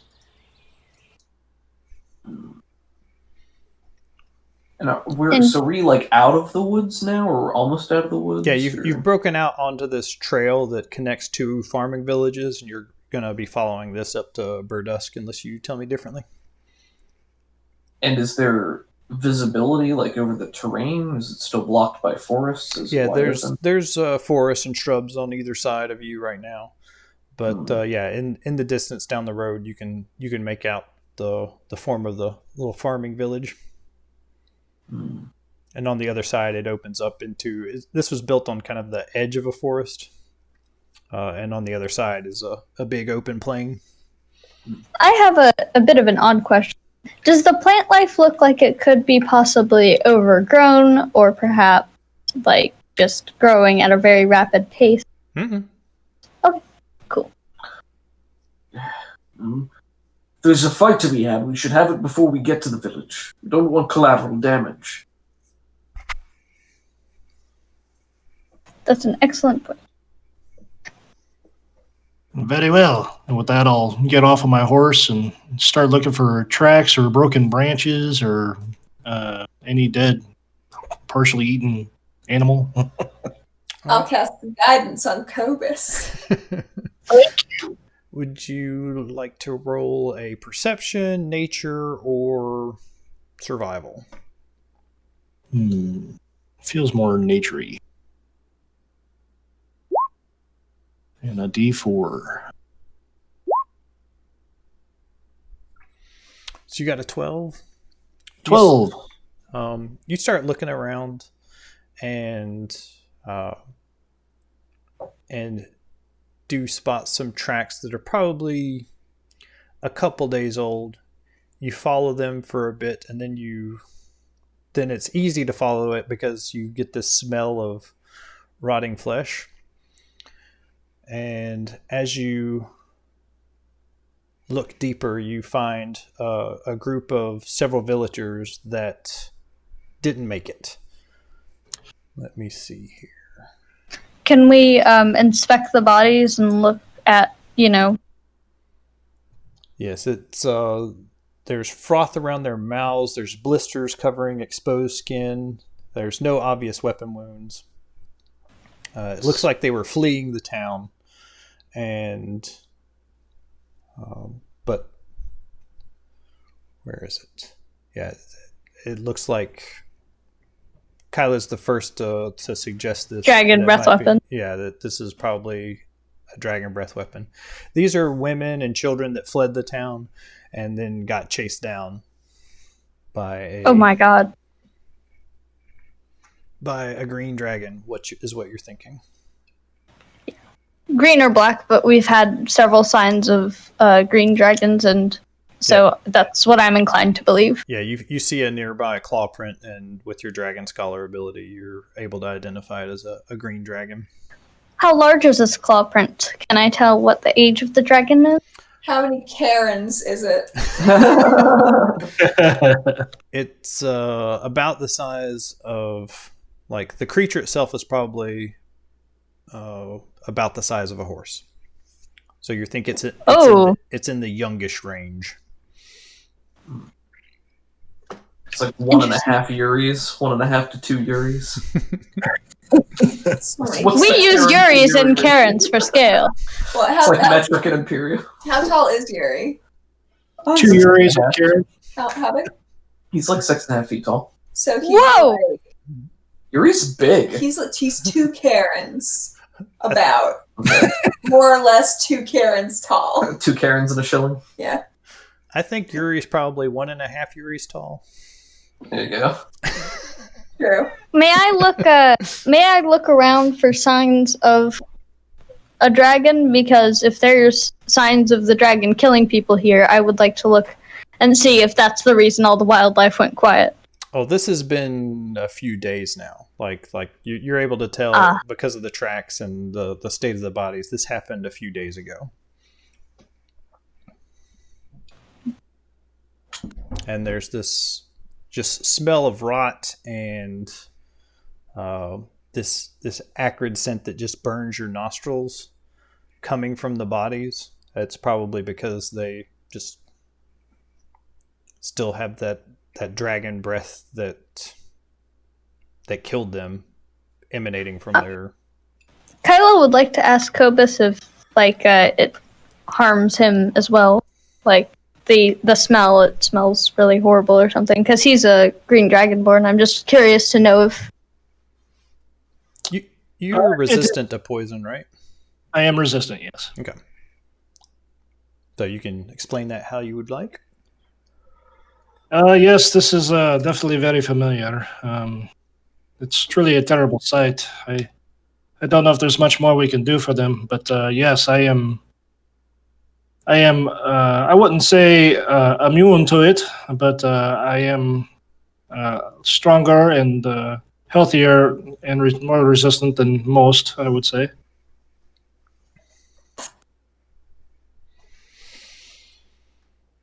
Intriguing indeed. This is no doubt what you are surmising of a green dragon. Yes. We should not be here. We should continue our journey, and unfortunately, I don't think if we try to bury all the bodies, we may not have time to save the ones that are still alive in the town. If the town up ahead, if it's wrecked, then the green dragon could live in there. Dragons will green dragons will sometimes like structures that are already built to live in. But then again, it just anything is possible. So just, be wary of things and let me know if you see any more recent looking tracks. Do you want to see if the green dragon is maybe looming around? How so? Just go investigate this little village that we are nearing. Out of from behind a tree steps a wood elf with dark brown skin, and she says, "If it were still here, you would already be dead." She introduces herself as Azaria Leafwalker. She has long red hair, vibrant emerald eyes. She's tall, fair-skinned, or dark-skinned, and her leather armor is well cared for, embossed with intricate leaf patterns. And Kobus, you see that she's also wearing one of those leaf pins. Yes, you have one of the little thingies. I just got mine a couple days ago. She looks at you and smiles. What do you know of this dragon? It's been terrorizing areas to the north, but a few days ago it came down here and killed everyone in Windcrest. There were kobolds, there were the dragon, and a few humans that I can only imagine were part of the dragon cult. I'm very sorry to hear that. Yes, this was a pleasant village. Not much in the way of treasure, I wouldn't imagine, but they took what they could and then left. Is there anything we can do for you? Do you need assistance in any way?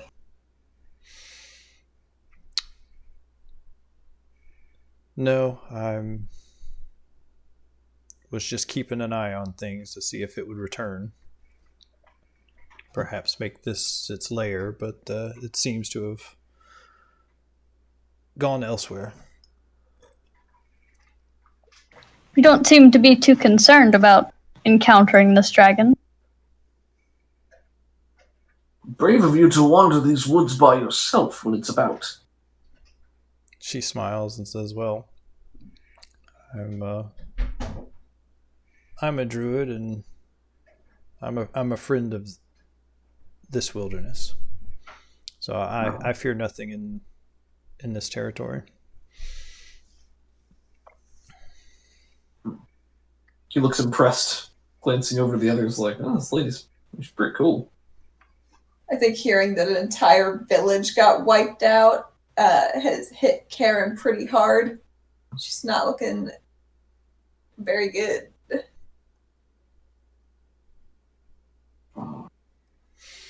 Well, how many townspeople lived in this village? I'd say less than 100. It's a small town. And compared to how big was Greenest? I think Greenest was like in the 1,000 to 2,000 range. Gotcha. Okay. well, the fact that this green dragon would hunt the women and children down that are just trying to escape leads me to believe that we may not be dealing with your typical green dragon. And she says, "Why would you say that?" Just, it doesn't seem natural to me for a creature that would usually at least follow. Obviously, they're evil, but they usually wouldn't go out of their way to harm innocent people. They would usually follow at least some rules or some kind of guidelines, but obviously not here. But the beast is working with the cult. Anything can be expected. Wholesale slaughters in their nature. Look at what they did to Greenest. I'll look to the wood elf and say, we recently came across the blue dragon, and it was working for this cult under duress. It was actually had its egg held hostage.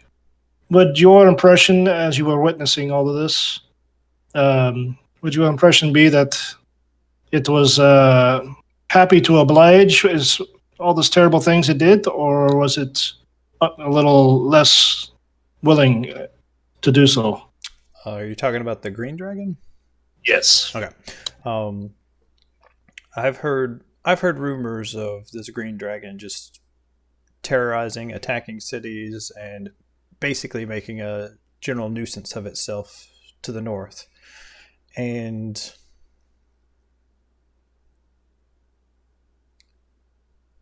this young lady is correct that a dragon will not go out of its way to do this wanton destruction, because that will gear up unwarranted attention. But this one feels empowered for some reason, perhaps with the backing of the cult, that it will be protected. But I'm not 100% sure what's going on.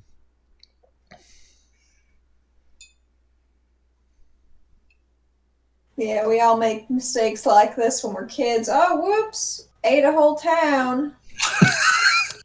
Yes, this seems intentional. This doesn't seem happenstance.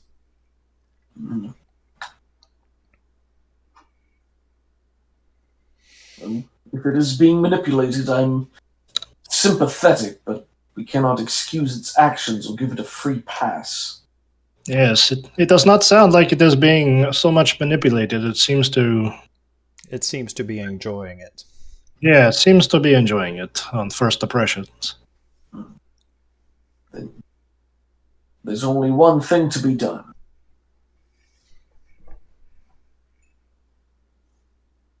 This dragon, we believe, may be assisting the siege against Berdusk.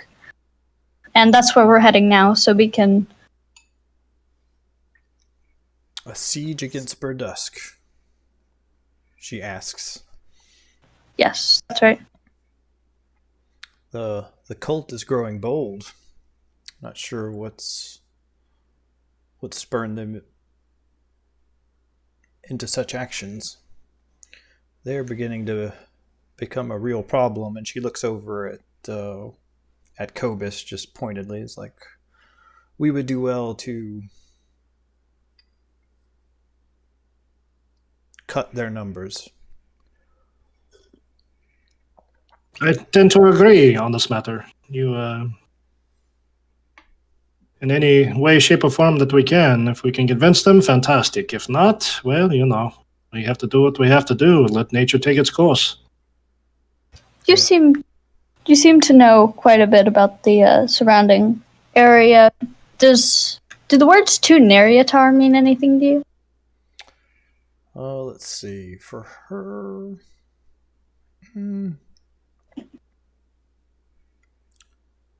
she thinks for a minute and she says, "No, it's unfamiliar to me."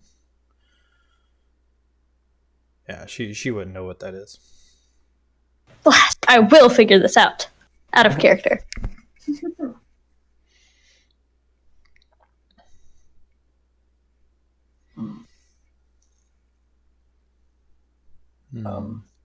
Lady Leafwalker, do you know how far does your influence spread through the forest? Can you tell us how close the force is to Berdusk?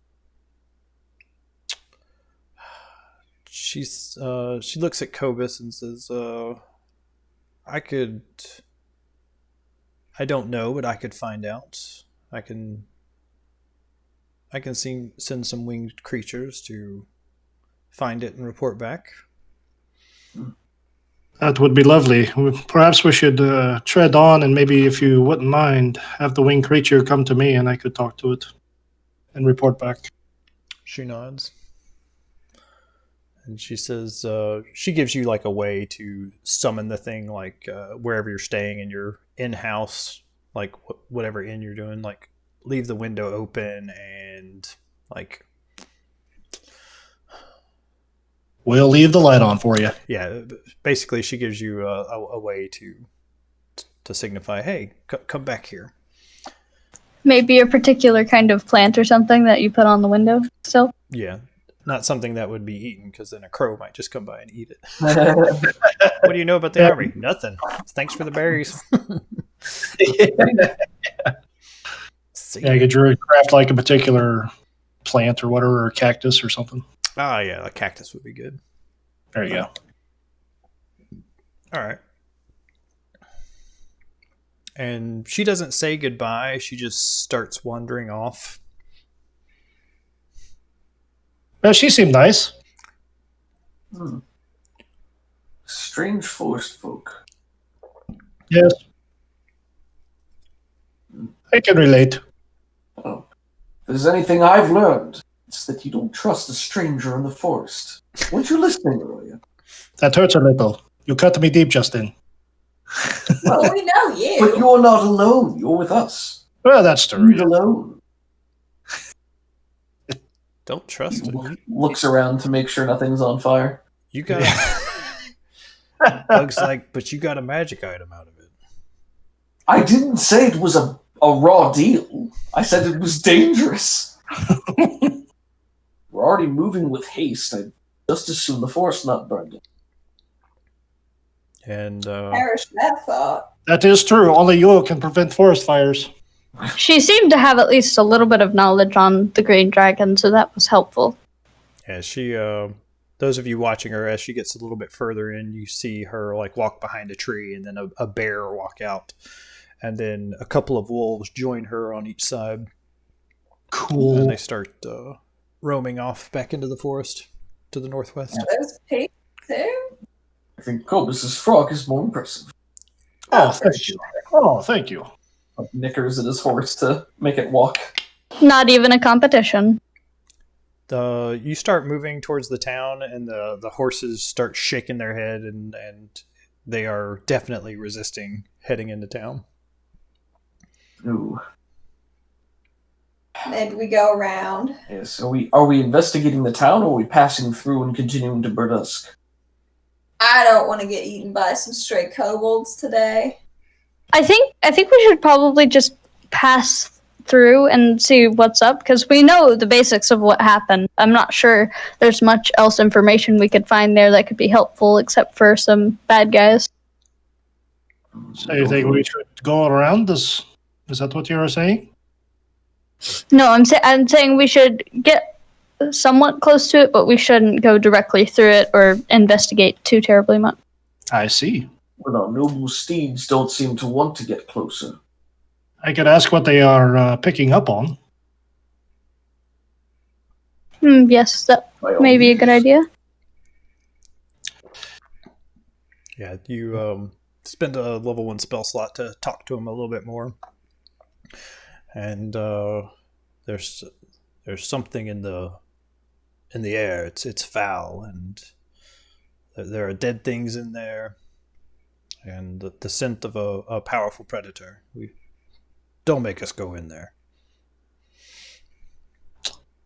Thank you for the warning. It sounds like we might be going around, and I'll relay the message to the rest of the group. Okay. When Kyla hears a powerful predator, she looks a little bit more intrigued. Kyla, Yes. these people are already dead. If we waste time dying here ourselves, no one's going to be able to tell Berdusk what's going to happen. Oh, yes, naturally. We got to get up there. This town's gone. Y'all hear anything? There's nothing here. Yeah, like normally if you were this close to a town, you'd be hearing like the laughter of children, or just somebody hammering on something, or there'd be some town sounds, and it's just deadly quiet out here. Your Skyrim ambient music.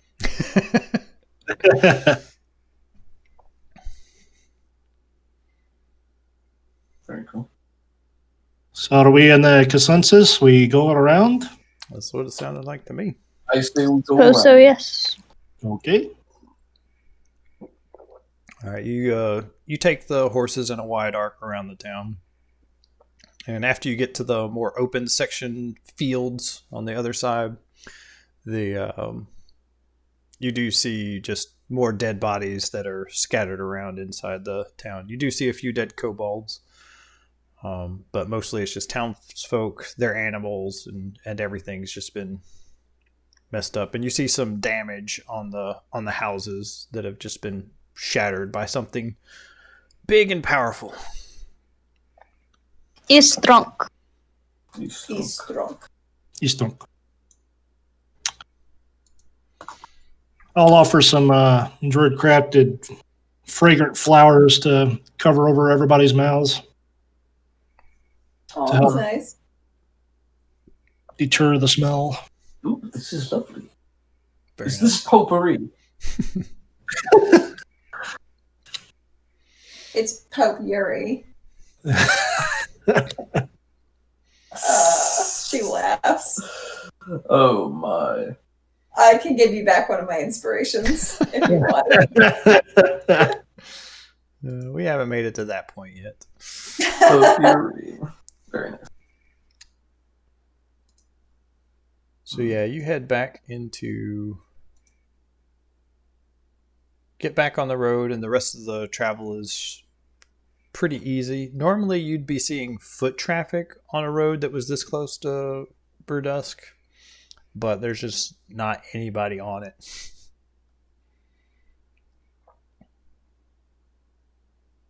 And over the next day, you're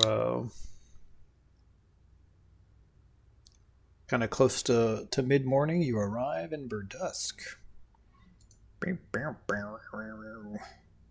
Oh no, I didn't pull you guys to Windcrest. Bleh.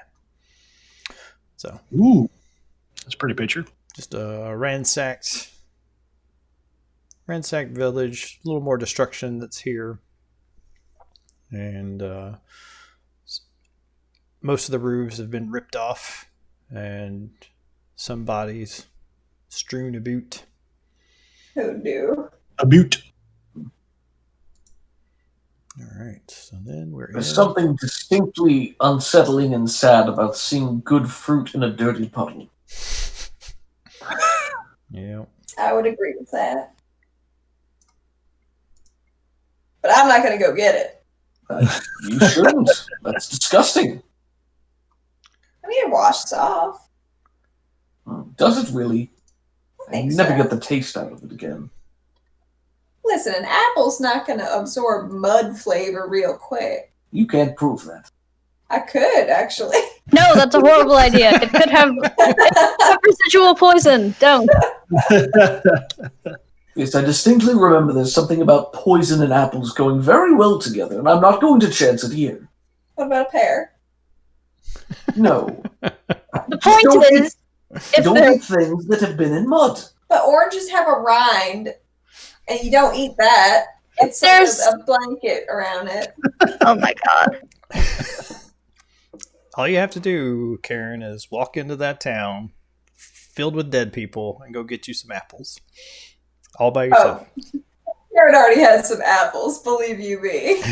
Why did you feed this horse? Are you saying you're going to feed the horse the dirty apples just to prove that it's not dangerous? She would never do anything to endanger her beautiful sock-wearing horse. She loves this horse. Sock-wearing horse. All right. She's named On. So we are heading into Berdusk. Knickers. All right. Let's see here. Is that your horse's name? It's Karen's horse's name. What? It's not Socks, it's Snickers, because it's a horse. Oh, that's sweet. Might I'm not change the naming name it. of that because it's a little too close to some other bad Yeah, words. of course. Agreed. So, I Quite think typed it. socks will do just fine. So, socks it is. All right. Footwear. So, where are we at? We have made it to Berdusk. So, Berdusk is a city of tall, close crowded stone buildings with high pitched roofs. Its narrow streets are set with many drains leading to large sewers, all to cope with the heavy winter snowfalls. In its center is a rocky tor kept tree clad. That's right there. And open as a park by the High Lady. From this tor rises the Clear Spring, or River Solduskoon.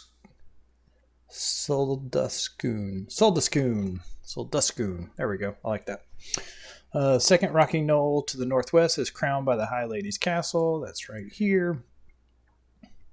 Surrounded by slopes by the temples, shrines, and high houses of the rich. So you guys are walking up this this kind of land bridge / drawbridge area. This can open up to allow traffic to come through, or it's really tall, one of the two. And start marching up to the gate.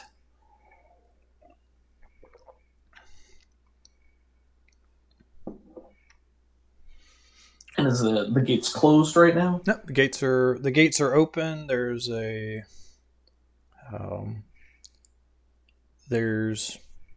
small contingent of city guards there, about 4 guys that look pretty bored when you approach, but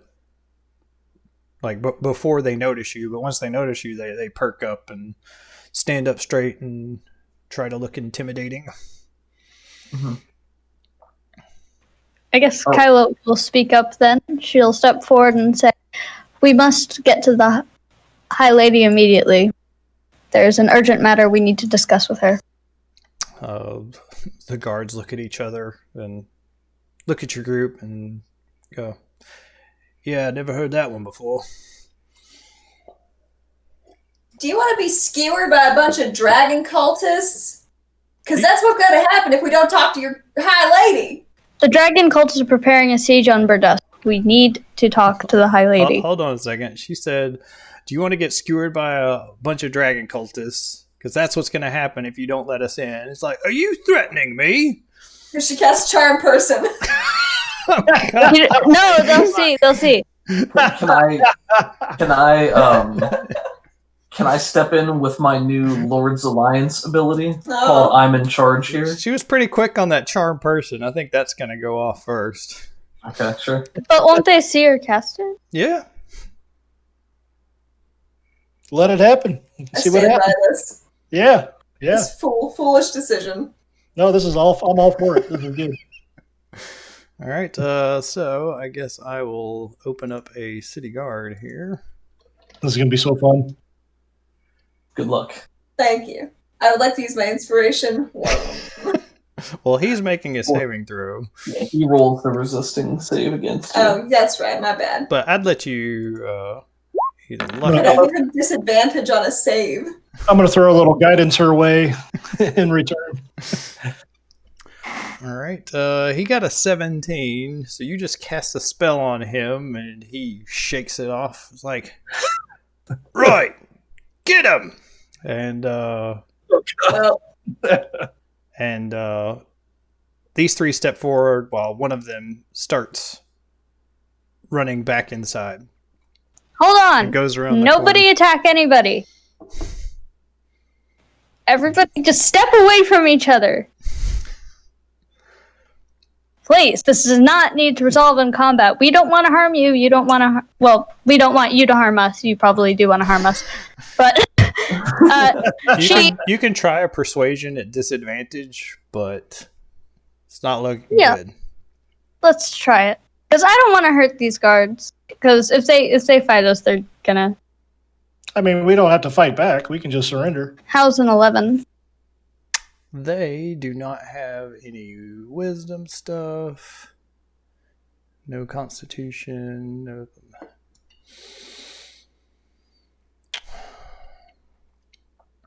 Maybe like they don't attack immediately, but they're not. All right, yeah. They're also not on our side. This will give you a chance to. You've got basically one round.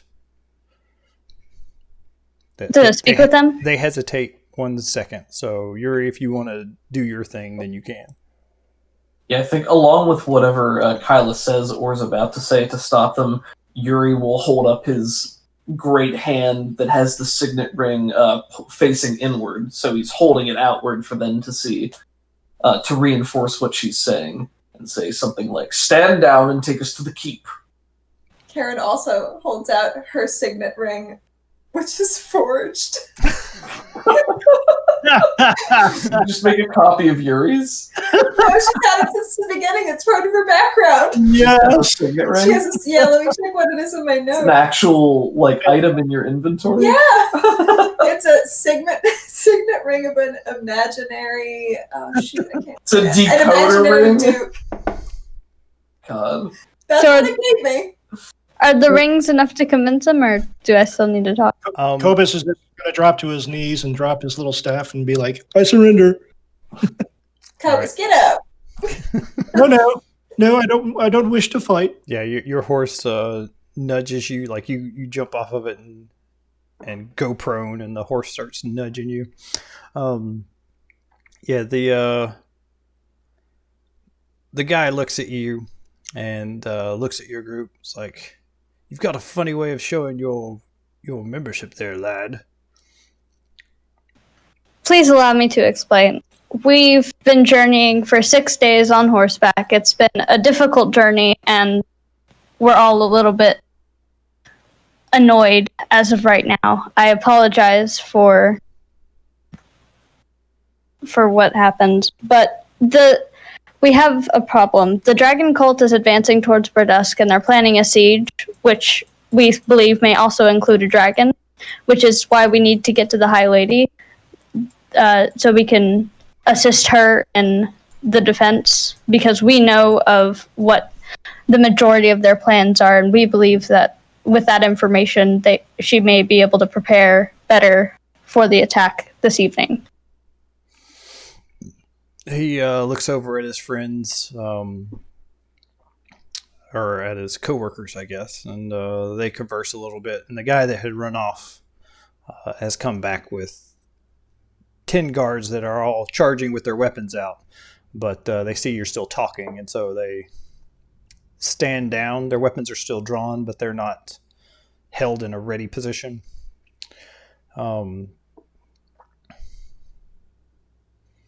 And he looks down at the little halfling and says, "Well, we'll take you to see her, but we've got our eye on you, little one. She tried to cast a spell on me. Did you see her? Sometimes I sneeze, it just goes off. Magic, am I right? Happens to me all the time.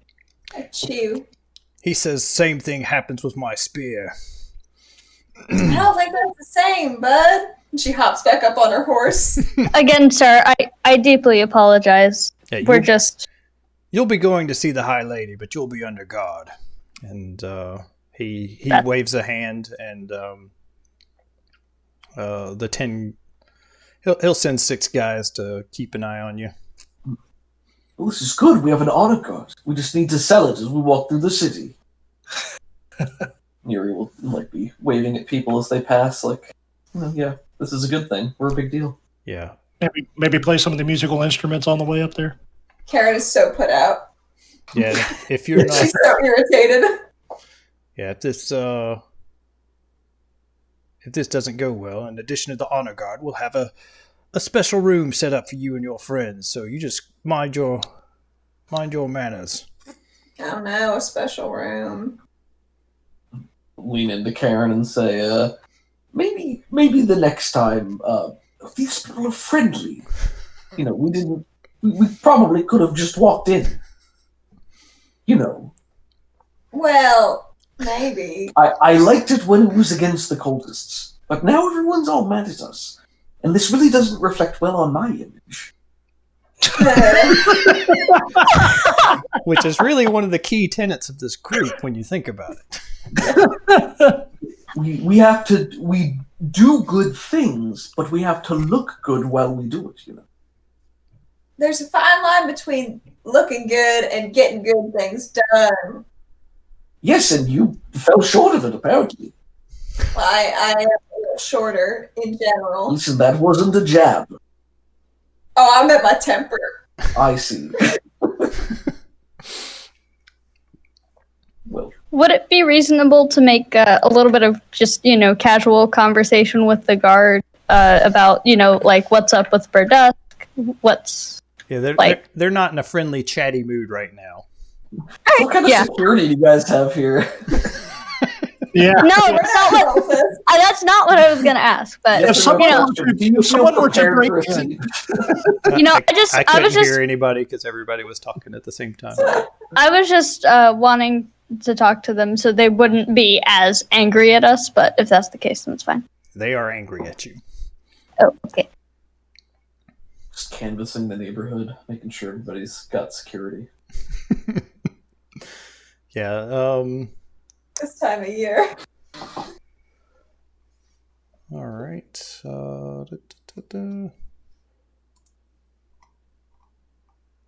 Let me put this in the D&D's chat. Where'd it go?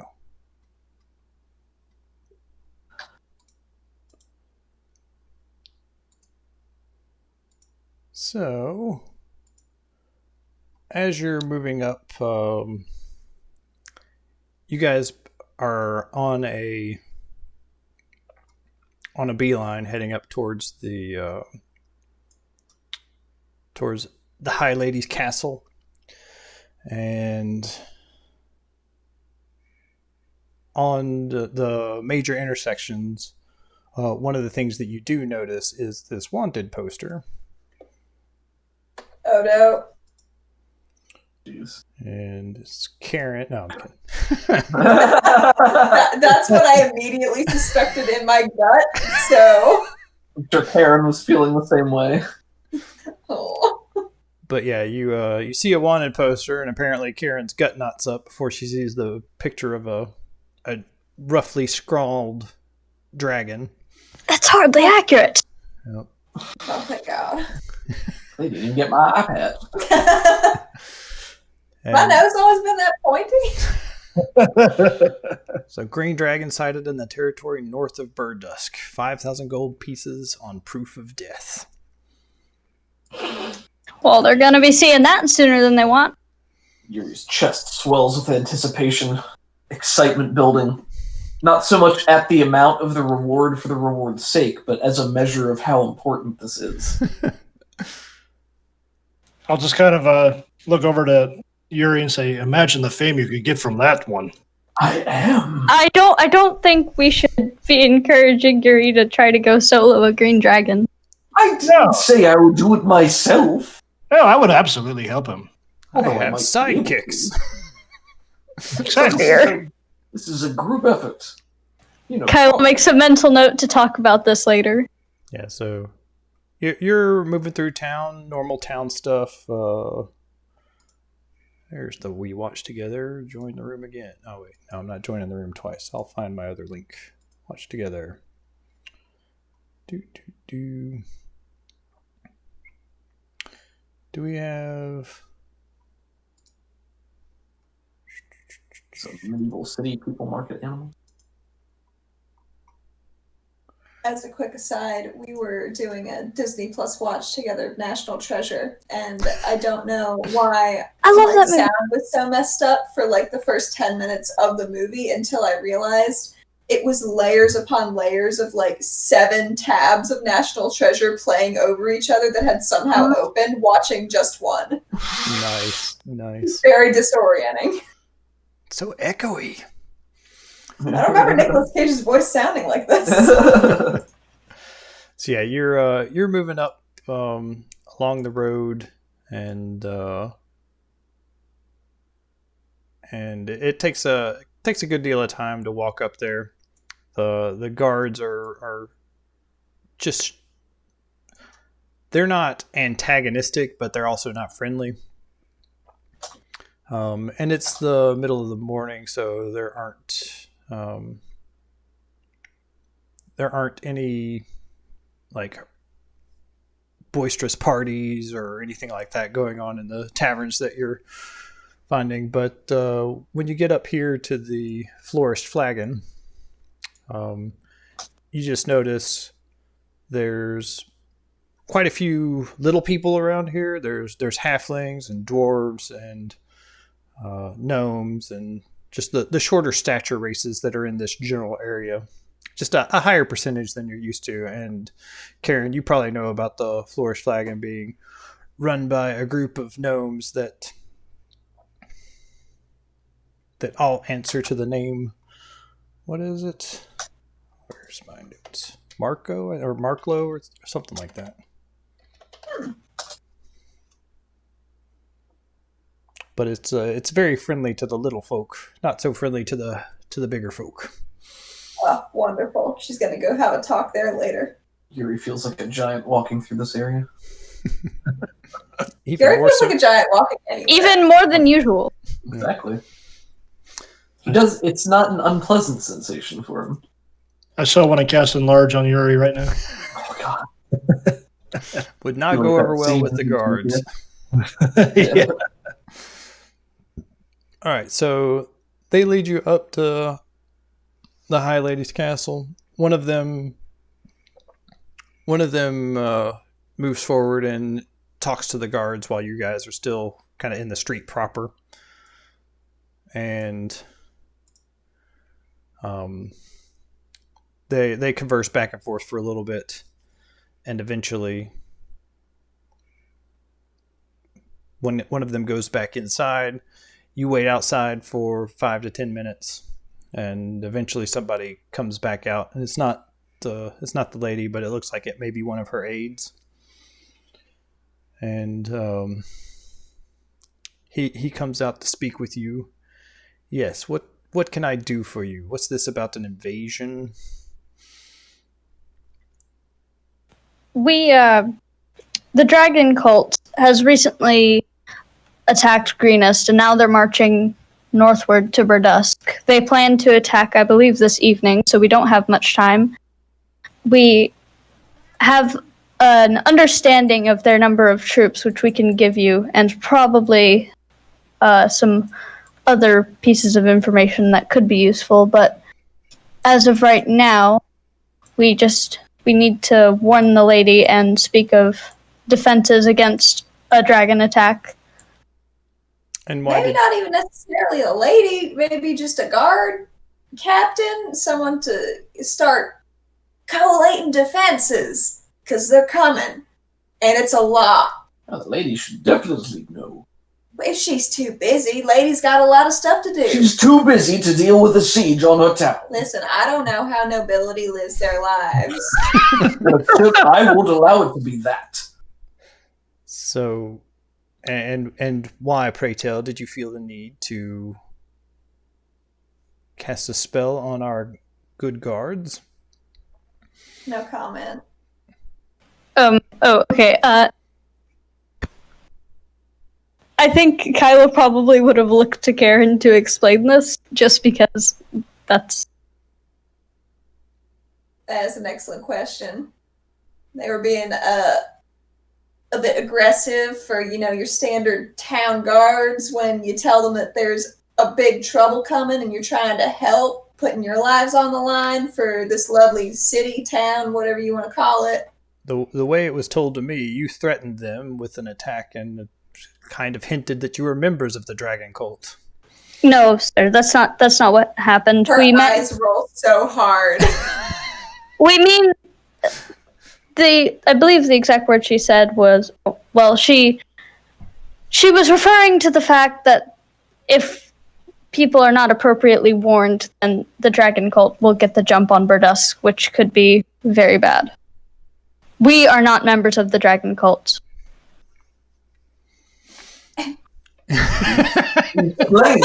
We've slain many of them, rest assured. Yes, we've dispatched of one of their leaders, and... Listen, it would really be simplest if we could just speak to the lady and say all of this at once, because otherwise we're just wasting time. I have a signet ring. I'm with the Lord's Alliance. My name is Ignatius Yuri. Perhaps you've heard of me? He looks at the signet ring and nods. It's like, well, don't get any ideas. I'll take you to the High Lady, but no magic. And he looks down at Karen, little halfling. Listen, I'm sorry that it's hay fever season. I can't always control when my stone lights up. Allergies do happen. We'll He be would fine. know. So He please. lives in the forest. Well, Exactly. then perhaps you should wait out here if you can't control it. And I'll see to some seers to take away your magic so that it doesn't happen again. Is that a threat? I kind of felt like a threat. It's an offer. Since you can't control your magic, then it's something we could take away for you. I have some balm. I have some balm I can place under her, or she can place under her nostrils, and that should alleviate it temporarily. I think Karen says, I'll wait out here. Y'all have your little talk. Since I'm obviously not wanted, I'm going to sit on this stupid little parapet on this bridge, and this is where I'll be.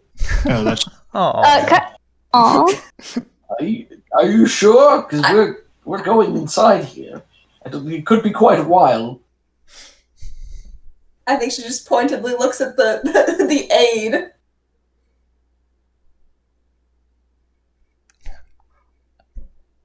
To what Magic end? doesn't go off with a sneeze.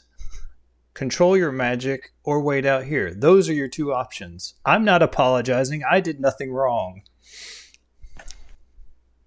Very rude. She hands her staff to him. Kyla will offer her dagger and just basically her weapons. She has not revealed that she can cast spells yet, but it might be apparent. Yeah, they will take your weapons when you go inside, but they'll be waiting for you when you come back out. Yuri's okay with this. So I'm imagining who has the heftiest armory on them. Probably Ugh.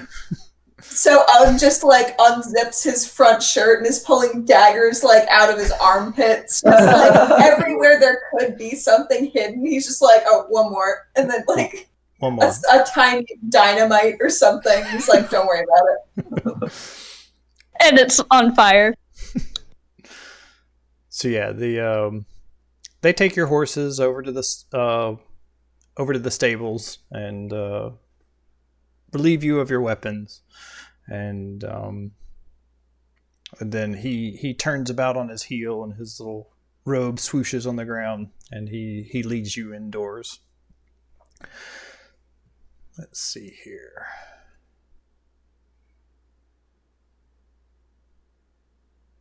Wait, this guy isn't our contact, is he? No. Okay. No, your contact is staying at the Sign of the Silver Sword.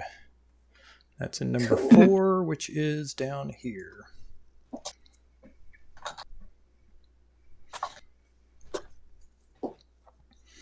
So yeah, they bring you in past the walls and towards the main keep within, and lead you into a sitting room. And he says the lady will be joining us shortly. And he just sits at near one end of the table so that she can take the seat next to him. And he just waits in silence, just looking at your group. Inside here, there are. It's a long table. There's several comfortable chairs, and off in one side is against one of the back walls is a bookshelf just filled with books.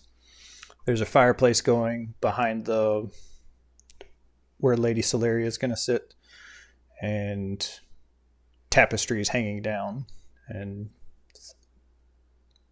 nice rugs on the floor to keep the cold out. So this is obviously out of character, but I've been doing a lot of talking for this so far. I'm fine with continuing doing more talking, but I just want to make sure y'all have an opportunity to talk if you want. Oh, I don't know that Karen should talk anymore. I'm always fine with Yuri talking, but I think Kyla's the natural diplomat of the group, so she's probably the best at speaking in a normal way and getting the point of what we're trying to do across. Cobus is happy to defer to either Yuri or Kyla as the leader and speaking person. I feel like Yuri is more of the leader, and then Kyla is more of the diplomat. Sounds good, yeah. Yuri leads from the front, but sometimes he's too far out front. Catch up, guys. Yeah, he passes it. I guess Kyla will sit down as well, as long as that's something that's socially acceptable. I don't know very much about the formalities of speaking with someone of a high ranking. That was a lot of big words. Yep. So, she... Did we get this guy's name? He didn't give it because I didn't come up with this guy. I thought you were going to be talking directly to the lady. Gotcha. So his name will be Haynes. Fun. Ooh, fun. So for only the purposes of filling time, maybe when they're all sitting awkwardly in silence, waiting for the lady, Yuri will say, "So, how long have you been doing what it is you do?" He engages with you in a little bit of small talk, not giving away any critical information. But this guy is an older guy. He's balding, and he has just... his outfit is just meticulous. Like, everything is in its place. And it's just trying to picture what he might be wearing. I was thinking some sort of scholarly like robes.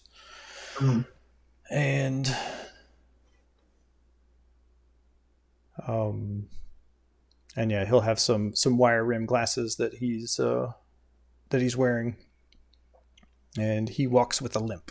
He says, "I've been serving the High Lady for upwards of 2 decades now." Ooh. My only purpose of asking that was Yuri would, at a certain point, politely engage in conversation to fill the awkward silence, and to leverage that as an excuse to, reintroduce himself and gear the conversation towards their exploits. What is it that you do, sir? I'm her steward. I see to some day-to-day activities and screen her visitors when it is necessary, and this seemed like it would be necessary. Yes, that's understandable for sure. Yes, and eventually, Celeria, she comes in. The conversation's a little. It's just big gulfs of silence between like you ask him a question, he answers it, and then it's just like there's not like a natural flow to it. I think in a moment of desperation to fill a last beat of silence before she gets there, Yuri's just like, "Have you ever seen a half dragon horn?" But maybe that's when she walks in. And yeah, she's you definitely recognize her. She's a someone of note in the area. She's a leader of one of the bigger towns. High Lady Berdusk. Despite her background as a traveling bard, she is very soft-spoken and serious. And she has her white hair done up in a tight bun. And she's wearing this shoulderless black gown that's clasped at the front of her, up near her neck with a torque. And she comes in very quietly.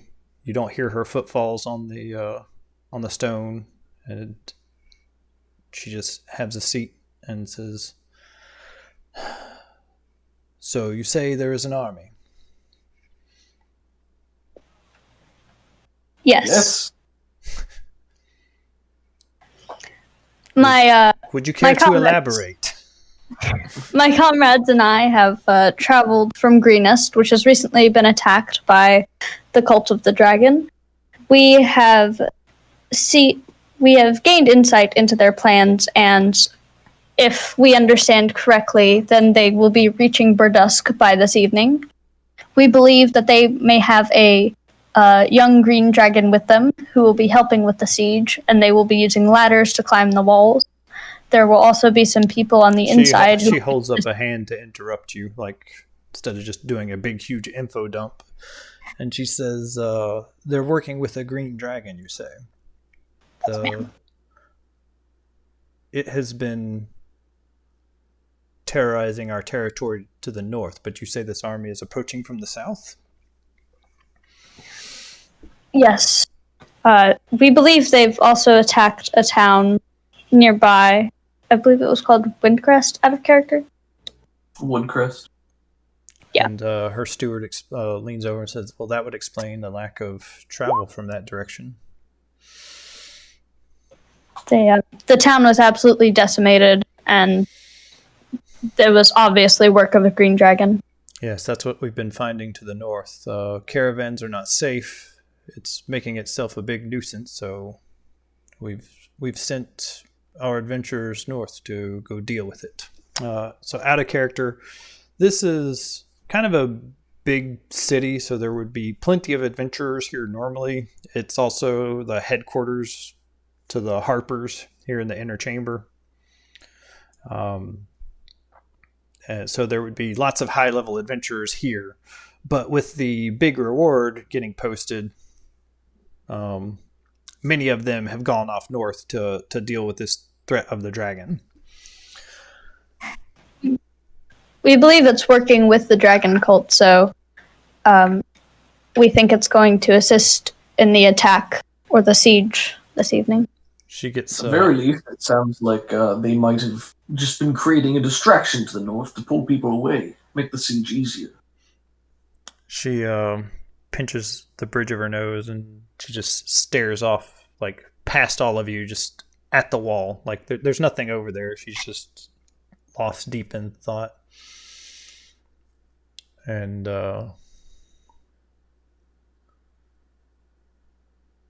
steward says, "That's...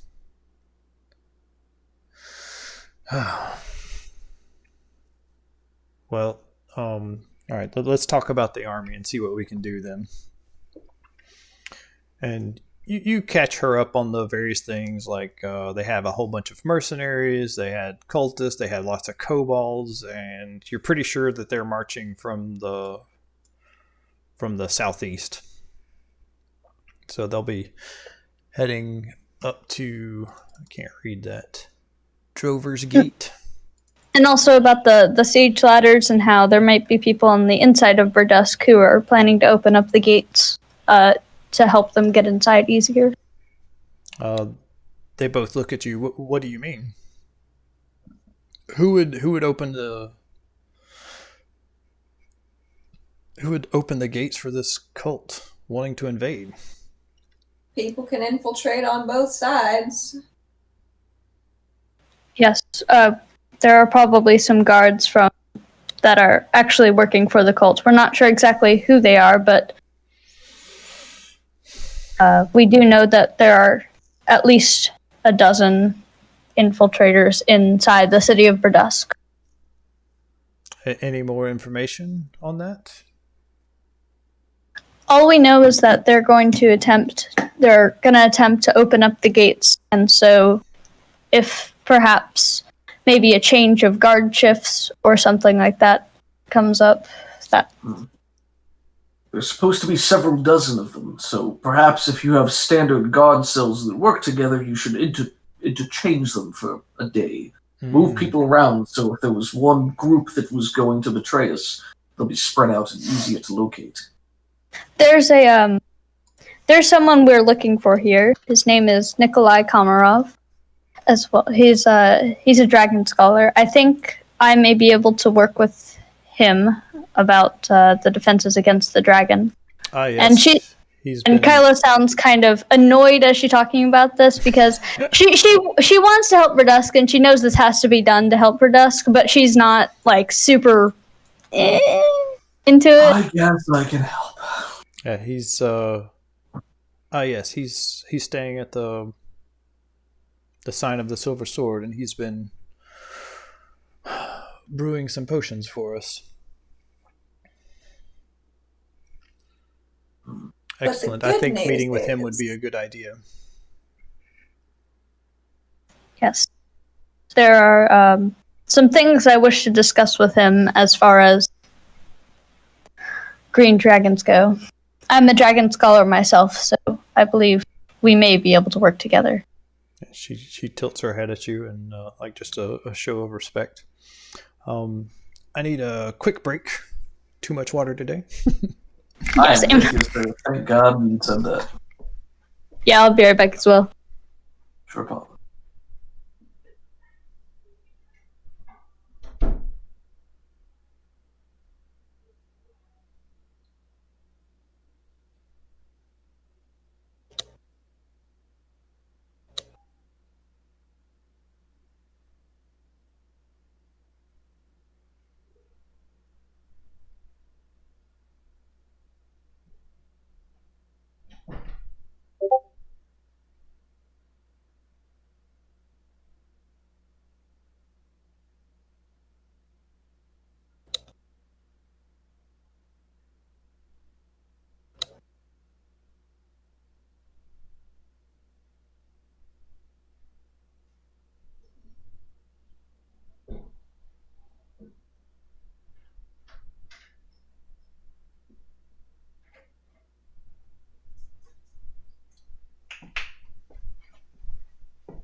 All right, I'm back. Welcome back. Everybody else still here? Doug left also. I think your daughter walked away. Okay. I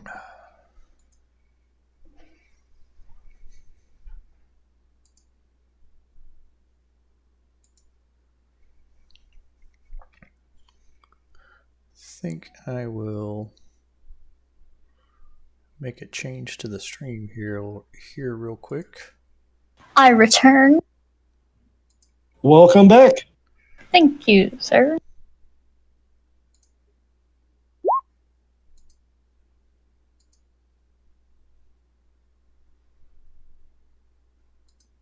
I'm gonna draw another playing card.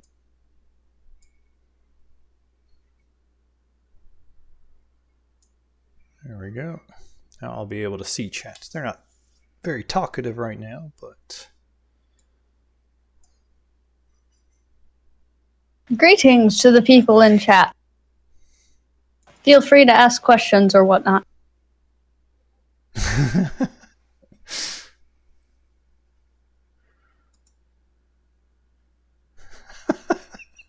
I have to share this this excellent meme that my wife just made. It's pretty epic. Let me post that in the channel. Mom, you made an excellent meme.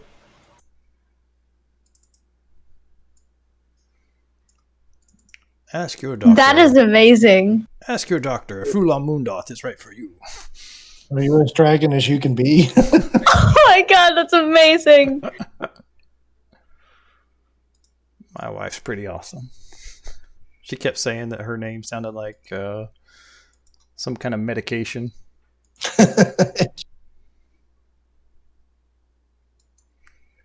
If you're allergic to Fulam Mundoth, do not take Fulam Mundoth. Yeah, I get like a whole list of side effects.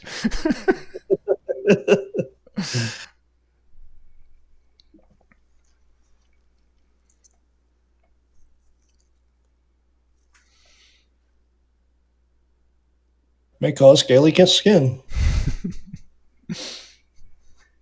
That's incredible. You should show the Twitch people that. I did. Good. Good.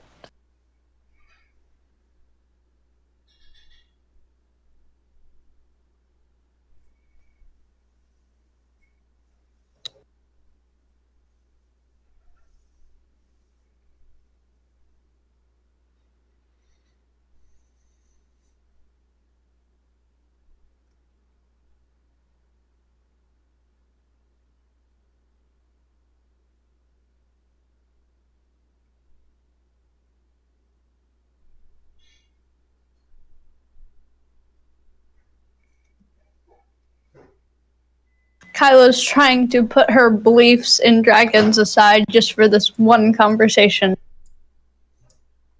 But it will be hard. What's her belief in dragons? Oh, no, not like belief. I just mean her ideals, I guess. Like, just general stuff like, you shouldn't just be killing dragons like that. You shouldn't be disrespecting the body and that stuff. I make no promises, but I'll try my best. I tried to engineer this dragon as being one that you wouldn't want to just say, hey, maybe I should chat with it. No. This is definitely a dragon that Kyla's thinking, yeah, we're gonna need to kill this guy. Or a girl. Oh yeah, or girl. I'm sorry. You just keep calling him a he, so. Mm-hmm.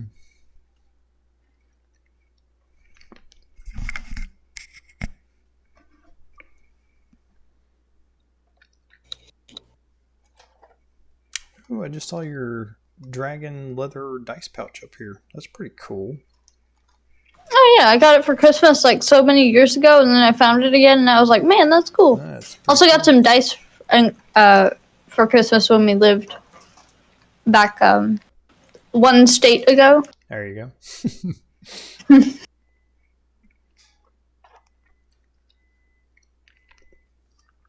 Karen, can't believe you, man. It's clear to me that I think Karen was really put off by the fact that the Screen Dragon decimated an entire town, and she was very sad about that. That's fair. You're muted if you are talking, Allie. If you're not, that's okay too. Man, I got all kinds of... Karen is for the people. No more water. It's miso. Ooh, miso soup. Okay. Sorry about the delay. Had to check the fire. Mmm. And one of those cool wood-heated stoves for heat. We do. And I opened the valves too much, so it burned down much too quickly. But I'll fix it later. That's interesting. All right, I think everybody. Those are great, except in winter. I think it's. I think everybody's back, and you were suggesting that we exchange the guards, just mix those up a bit. And she says, If the green dragon is participating in the siege, I'm not sure what we can do. Like the amount of troops that you've described, I feel like our standing army of 600 would be able to deal with. But with a dragon on their side, I'm just not sure. It could be anywhere. Yes, you're. That's definitely a concern. But I'll need to speak with Mr. Komarov first before I can tell you exactly what we're up against. The good news is we already took care of their gigantic blue dragon for y'all, so you're welcome. We're not capable of slaying this dragon on our own, but we... So yeah, we took care of that blue dragon on our own, and you start to say, well, and then Kyla or Karen bumps you under the table. Well, I just didn't want them thinking oh, okay, if it's smaller than that, you guys can just go out and kill it on your own. We don't need to worry about that. That's exactly what Karen wants them to think. She wants them to think that we're really good at our jobs. All right, well, Kyla will then shut up. Kyla will shut up mid-sentence. Have you ever seen a half-dragon sword before? Or a horn. Isn't that what I said? I think it's sword. Sorry. Horn. Half-dragon horn. And she immediately, you've already taken care of the blue dragon. Kyla holds up the blue scale to prove it. She immediately changes tone and is like, oh, thank goodness. Most of our skilled adventurers had gone traipsing off to the north to deal with this threat, so I'm happy that we can count on you to deal with this.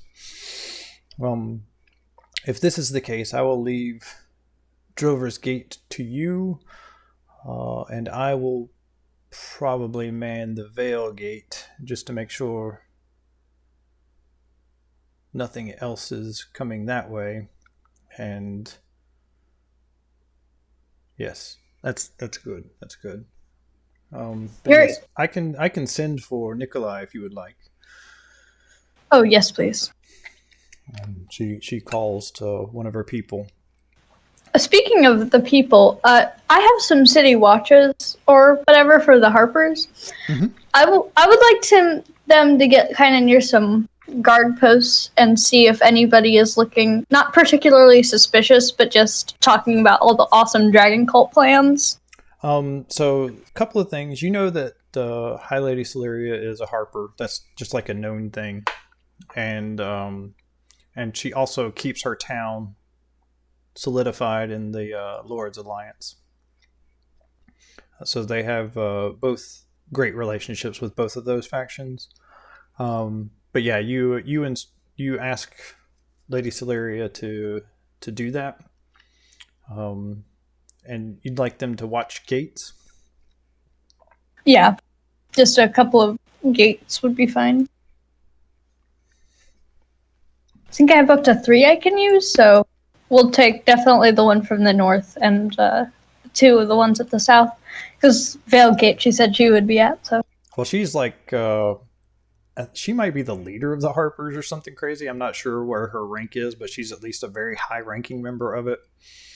I see. So yeah, she has plenty of city eye resources to go out along the city, and she'll pull them back from whatever task there is that they're doing now and start watching the gates. And what are they looking for exactly? Well, there are some different signals that we know of that they might give each other.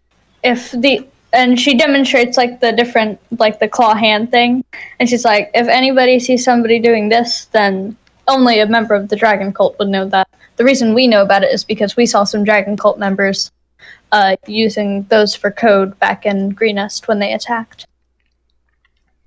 Excellent. She doesn't want to point out openly that Karen was infiltrating the dragon cult, so that's why she came up with What a surprise! The halfling that uses magic on us is the traitor. Yeah, Karen's gonna die. She's just gonna get iced by one of these spears. I think this is a very good plan from Kyla. It's a lot of good information. Yeah. So exchange guards, watch the gatehouses, look out for the symbol. Let me see. We know that they're going to be trying to climb the walls, so maybe we should have... I mean, they're supposed to have siege ladders, which means they don't need to come through the gates. They can really attack from anywhere. Mm-hmm. So maybe we should try to have, like, a very thin layer of guards. But I don't know if they're, like, battlements. They can be up all along the walls, but maybe we have a couple of runners or scouts that specifically just go to make sure that they're not trying to scale the walls from anywhere else and to knock the ladders down. All right, so there's a couple ways we can do the troops. We can concentrate them in an area or spread them thin, and you're thinking spread them thin? I mean, from strategically, we know they're going to be coming probably from the south, which means these 3 gates down here, and then maybe the Drover's Gate to the east as well. I'm not sure if this is like impassable terrain or if there's another way they could get around. Yeah. Oh my god. If there was if they're following what was on the map, then Drover's Gate's where they're going to be. The brunt of their army is going to be hitting. I see. So, is there a river going through the town? There like is actual in Berdusk? Yeah, there is like a big river that goes up through there, and the map's Kylo realized. a little bit weird. Kyla remembers that green dragons are amphibious, so if given the chance, the green dragon may use the river to get into the heart of the town without having to bypass any archers or ballista. Yeah, and Oh, jeez. even if not, then it could just fly up really high and get anywhere it wanted to. But Oh yeah, that's fair enough. it's important to note that it is amphibious. But yeah, the river kind of goes up, and Berdusk is nestled along the south edge of this river. And to the west is more river, and that's a deep river that's used by trading vessels and things like that to go up and down this river. Oops. So we should have the bulk of the forces still down by Drover's Gate because they can always try to smash their way in, and we just can't let the bulk of the armor go in. But if they're going to try to scale the walls, then they're probably going to try to do it over on this side. So that'll be the easiest for them to get to. Yes, with the threat of the green dragon, I don't want to concentrate them everywhere. Perhaps we will leave them in hiding, ready to deal with the threat of an army, and then you can deal with whatever minor threats are there. Just kind of hand waves away the green dragon as a minor threat. Quite. Oh crap! Hey, kiddo, can you send up a paper towel, please? Yeah, did you spill some water or something? Yeah, a little bit of soup. Oh yeah, we were there. Not your soup. The miso. My soup. Miso clumsy. Me so clumsy. And yes, eventually Nikolai comes in. So they've summoned him to the keep. Mm-hmm. Oh, good. Then he doesn't get to intimidate us on his ground. It means we're from the power position. Thank you. He was summoned because of us. The power structure has changed. On our terms, Yeah. We're moving up in the world, guys. as we Maybe not are escorted by guards. Alright, I'm back. It was an honor guard. Honor left, honor right. You know. I love it. Gonna have some honorable accommodations and some honorable food. Lady Dragonbreast is now aware that Kyla is part of the Harpers, correct? Yeah, she would definitely notice. Like if your pin is visible, then yeah, she would have noticed that. If it's not visible, and you keep it as a little bit on the down low, then you can wear it like under your collar or something and flip it up when you want, or flip it back down. I think she would be confident enough to have it out in the open because, she's kind of taking pride in her new faction, so she wants to. The only faction Karen's in is a lie. A lone wolf. All right, where is my... With all these other wolves around her, by happenstance. The Lone Rangers. I could multi-class her. You could. Why would I? See, the great thing about warlocks is you get all these invocations, so you can do crazy stuff with them. Sorry, I got not enough room over here. Where are you, Someday Nikolai? she's gonna have the invocation that allows her to magically read instead of having to learn how to read like a normal person. I love that as a character trait.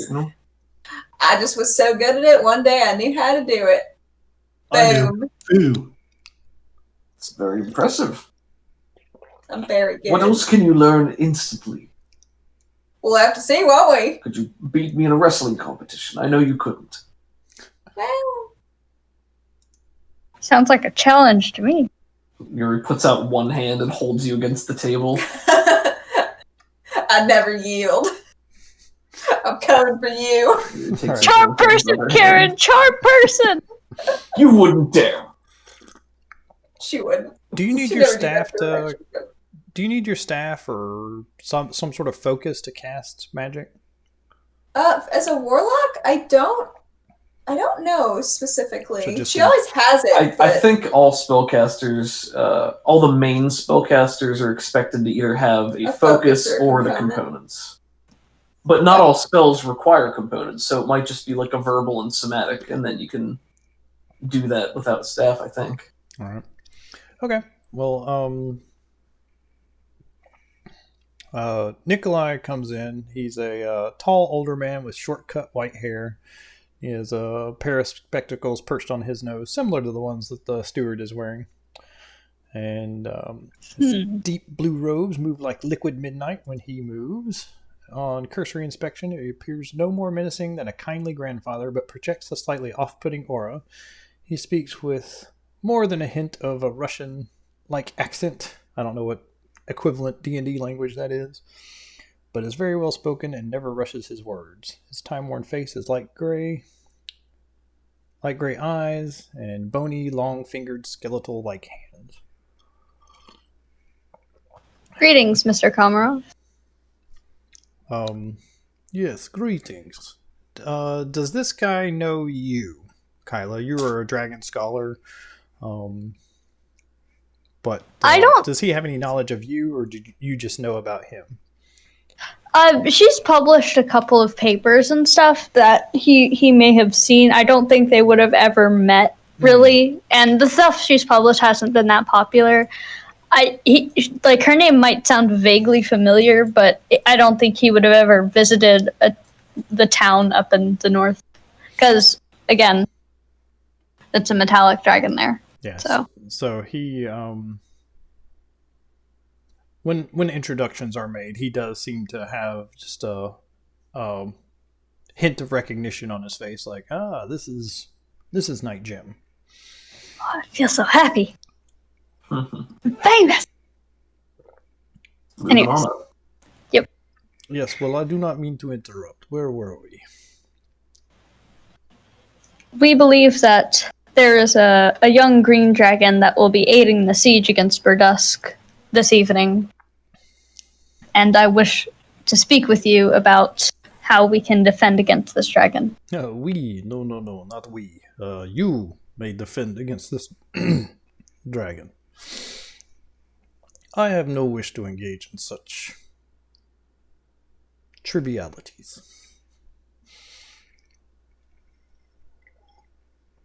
But I will do what I can to help. I do have at my disposal... You are a spellcaster, yes, Miss Nightgem? Yes, sir.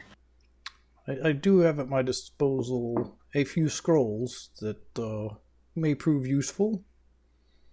Perhaps Fireball or Lightning Bolt, perchance.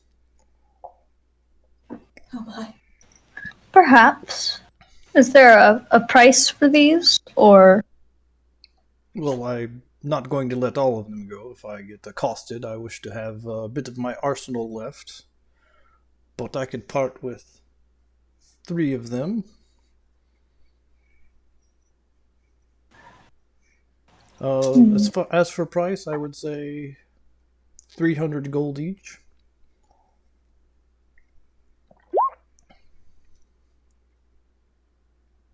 Couldn't knock that down at all, huh? I already have.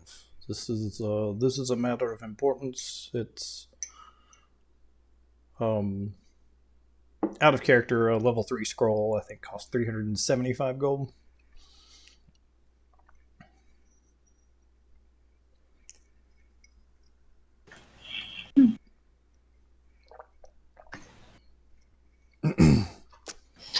Well, we'll have to consider this a bit. That is a high price.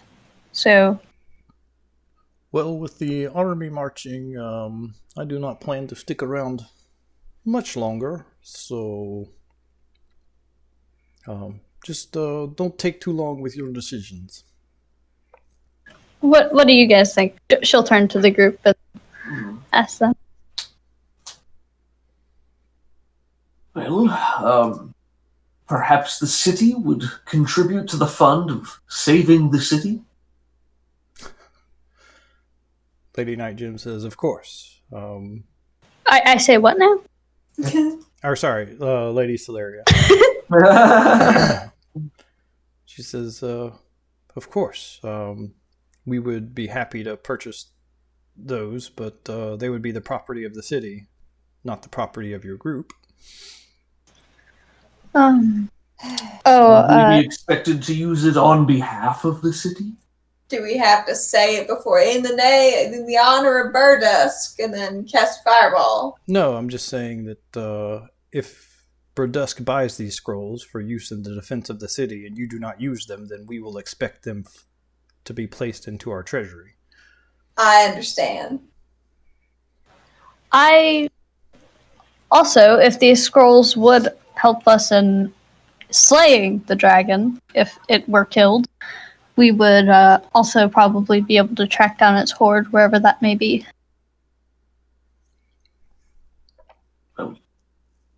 I think if we go through the effort of tracking down its hoard for our own benefit, then it would be our hoard, wouldn't it?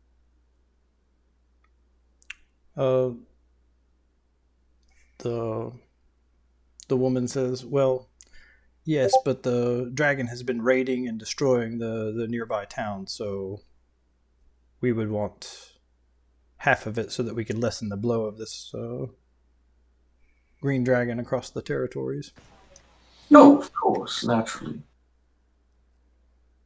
There's also 5,000 gold on its head, so that's something else to consider. Yes. I've considered it quite a great deal. I find Lady Sileria's acceptance agreeable. We wouldn't need to keep the scrolls ourselves if they aren't used, and what's the point in purchasing them if not to use them?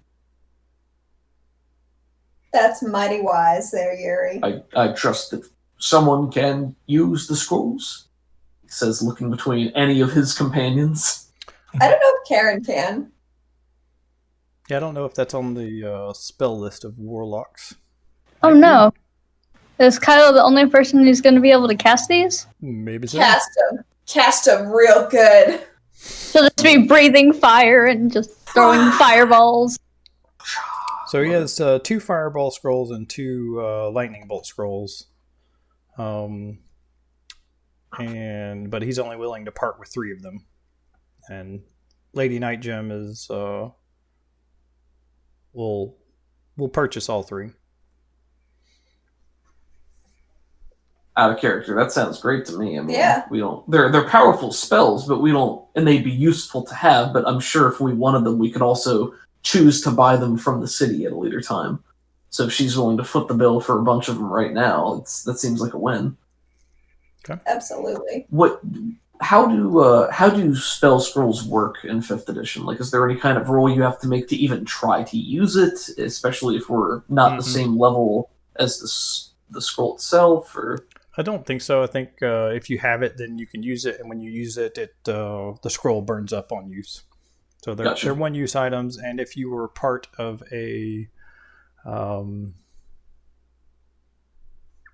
if you were a wizard, then you could use that scroll to scribe it into your spell book, right, and learn it permanently. Gotcha. I'll have to play wizard someday. Maybe Yeah, if Yuri those dies. nerds. No, Yuri won't die. Well, as long as his legend is on the lips of mankind, He will never die, and that's kind of the whole point. So you got it.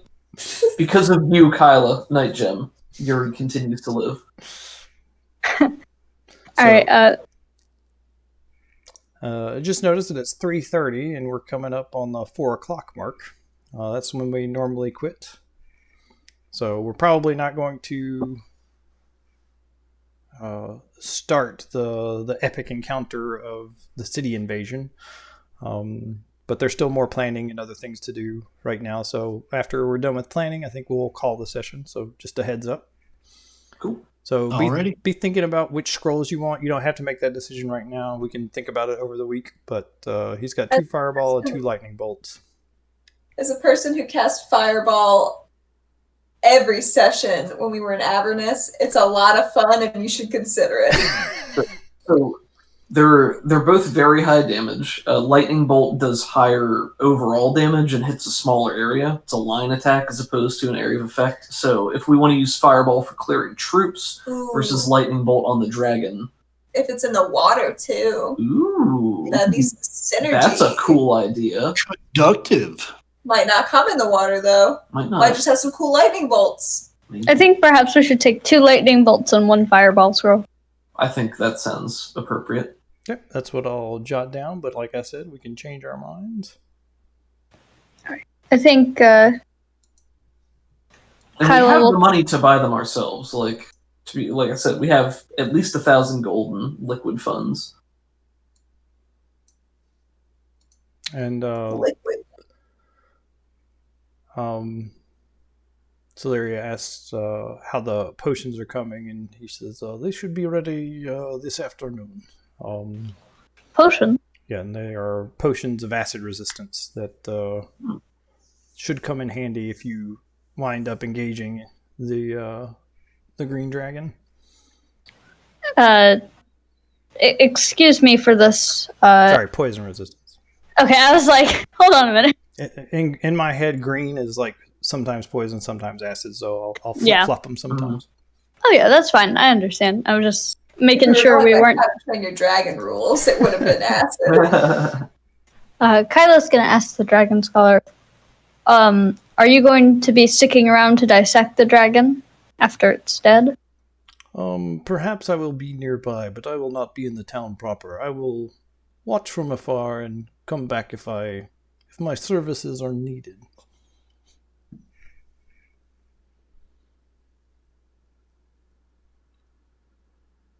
So dragons are a specific creature type in D&D, or draconoid or something? Draconic or dragon. Okay. Just making sure my protection from good and evil did not apply to it. No. It does not. That's a shame. If it was an undead dragon. Oh. It's true, yeah. Well, first, so we just need to kill the dragon, and then we can use it against the undead dragon. That's the one. Save the Boom. time. Well, you seem like a powerful mage. Would you be willing to help us at all, and perhaps exchange for something else? Have you not been Slaying paying dragon? attention? I am helping you. fighting a dragon is not something that's conducive to a long life, so I'm not interested. But I do not want to, how you say, paint myself in corner. So, what did you have in mind? Well, I have quite a bit. I know you're mostly interested in chromatic dragons, but I have some information on gold dragons. I Shakes his have. head. There's also a book I have about a dragon ritual. What is this ritual for? To create a half dragon using a dragon egg. I think Yuri does his best to interrupt her before she can finish that sentence. Oh. It's about. I'm He'll, sorry. maybe he abruptly stands and like hits the table violently, and so that it moves and clatters. And Kyla just stares at him in bewilderment, like, what just happened? The guards are on edge already, so they're like, their hands go down to their weapons. They don't draw them yet. It's all right, Yuri. Just cough. Just get it out. Muscle spasm. You know. He used to fight in the pits. He's very good. Anyway, yes. It would be so funny if the pseudo dragons like happened to show up at the perfect time. Yeah. I'm so sorry. I think I didn't quite Sorry, make that out. What did you say the ritual was about? Yuri does his best to catch Kyla's eye and just gives her a very furrowed, like, "What are you doing?" She says, never mind, it's not something you would be interested in. I beg to differ. Rituals with dragons is something that sounds right up my alley. Oh, it's like the metally ones that you said you weren't interested in just now. Well, if you change your mind, you know where to find me. I will be at here or packing my things at the sign of the Silver Sword. Yes. Yes, packing your things sounds good. Be well. Are you like dismissing him now? Is that what that is? She's just really nervous. Yeah, Okay. Yuri is not used to covering things up or how to feel about this, so I think he's just trying to ease back into the normal conversation. I did figure out something about Karen, though. Mhm. She's very charismatic with the common folk because she considers herself to be one of them always. But she gets very irritated when people think that they're like all uppity in their station and better than her. Mhm. Because we're all people. We all bleed blood. And also don't. It seems like you have trouble with the authoritative figures, and the nobler the worse. Yeah. Yeah, that seems about right. She never trusts a castle. Never. Yuri also has problems with the ruling class in general, based on his unfortunate backstory. So Okay, maybe he well- should have been more. With that in mind, then Nikolai is okay. Well, all right. Goodbye. Mhm. And he moves to leave. Yuri will ease back into his chair and scooch himself back into the table. Maybe terrible creak against the stone as he shifts it back into the correct place. That went well. So, out of character, Nikolai's interested in dead dragons. He's interested in ritual stuff, and he likes money because money is kind of a gateway to everything else. So, The reason I suggested the ritual originally was just because, like, he doesn't seem like the kind of person who would go through a ritual like that. I don't think he would survive the ritual either. He seems pretty old. I don't think. Yes, he seems Counterpoint. very old. What He's- might he do to ensure that he doesn't die of age? That's what I'm thinking. He likes money. Who might he sell it to? That's a good point. I don't trust him. You can't trust those power corrupts. If you put too much power in front of anyone, eventually you reach a tipping point. I don't personally know too much about that kind of thing, but I trust you, so therefore I do not trust him. There you go. I didn't say don't trust him. Just be wary. Don't spend your most expensive cards at the beginning. Okay, Well, I will do that. out of character, he'd be fine just copying it, not just like taking the ritual and you guys not having it. So, yeah. Oh, That's the the problem. knowledge. Yeah, giving him the knowledge is the problem. That's fair. That's fair. Yuri believes in fighting powerful foes, but he doesn't want to give someone as much power as he's fought 2 of these so far. Mm-hmm. Kara One of them not has so much. 13 wisdom. She knows what she's talking about. Yeah, you're not wrong, but you're just not fun. That would be great for a villain in the future. Like, hey, I brought this half dragon ritual off of this old guy, and it's great. Yeah, it would be a great villain. So I mean, like, don't let me stop you. Yuri is just that's what Yuri would do. Yeah. He would clumsily try to prevent you giving that information out. Kyla does not want to do something against what the majority of the party says, so. That's fair.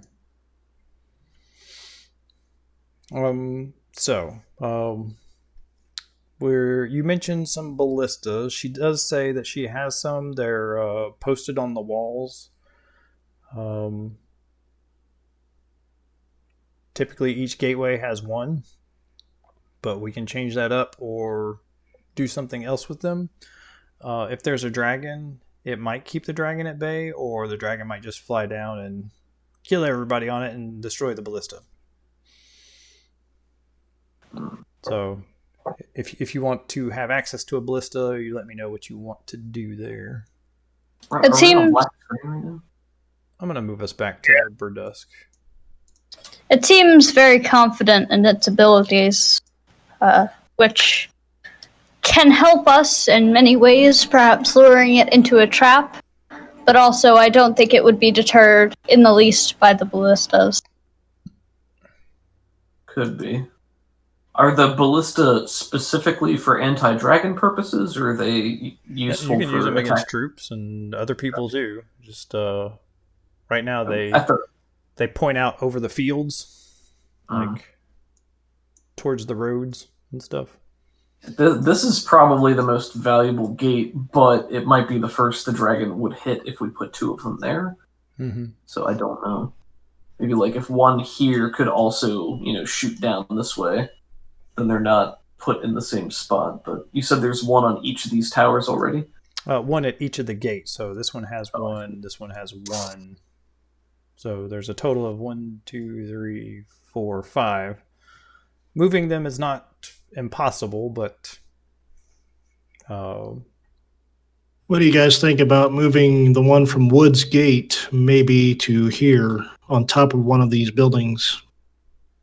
Ooh, that's a cool idea. So that if it does pop up in the water somewhere. Yeah, or if it just simply flies to the middle or anywhere in that general region. I think we may want to move the common folk and the citizens closer to the northwest of the city. We're pretty sure they're coming in from the south and southeast, and they won't be too close to the river. So I think if they were moved to the northwest, that would be the safest for them.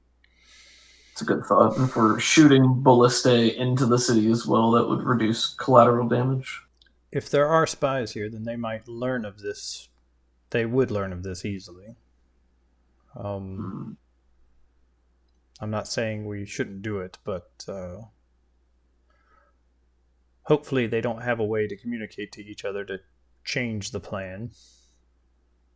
So I'm not against it, but just know that if we decide that, then they will know that we know. That is a very good point. Yeah. Perhaps we should not move them then. That is a very valid concern. I only bring it up because if they were all concentrated in one area, then the dragon might try to do as much collateral damage as possible. At least if they are spread out, then there's less death toll if we win. True enough. Well, This- we didn't learn anything about how we could lure the dragon to a specific location. Is there Yes. anything you know of? My idea was that this dragon seems very overconfident in its abilities, more so than most. It seems willing to harm basically everyone. It doesn't matter if they're just innocent bystanders or not. I think if we could somehow lure it either with treasure or some kind of something it might be interested in to further Maybe we its could achievement. play. Maybe we could play on its arrogance, and we could have Yuri talking to around the gates where we are supposed to be infiltrated, and maybe we boast about how that green dragon is not going to stand a chance against him, and maybe that word gets out.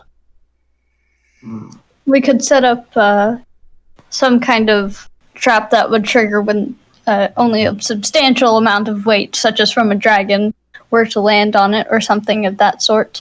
I'm just concerned for Yuri's safety as well, because the dragon can just fly and from a distance and not ever trigger the trap.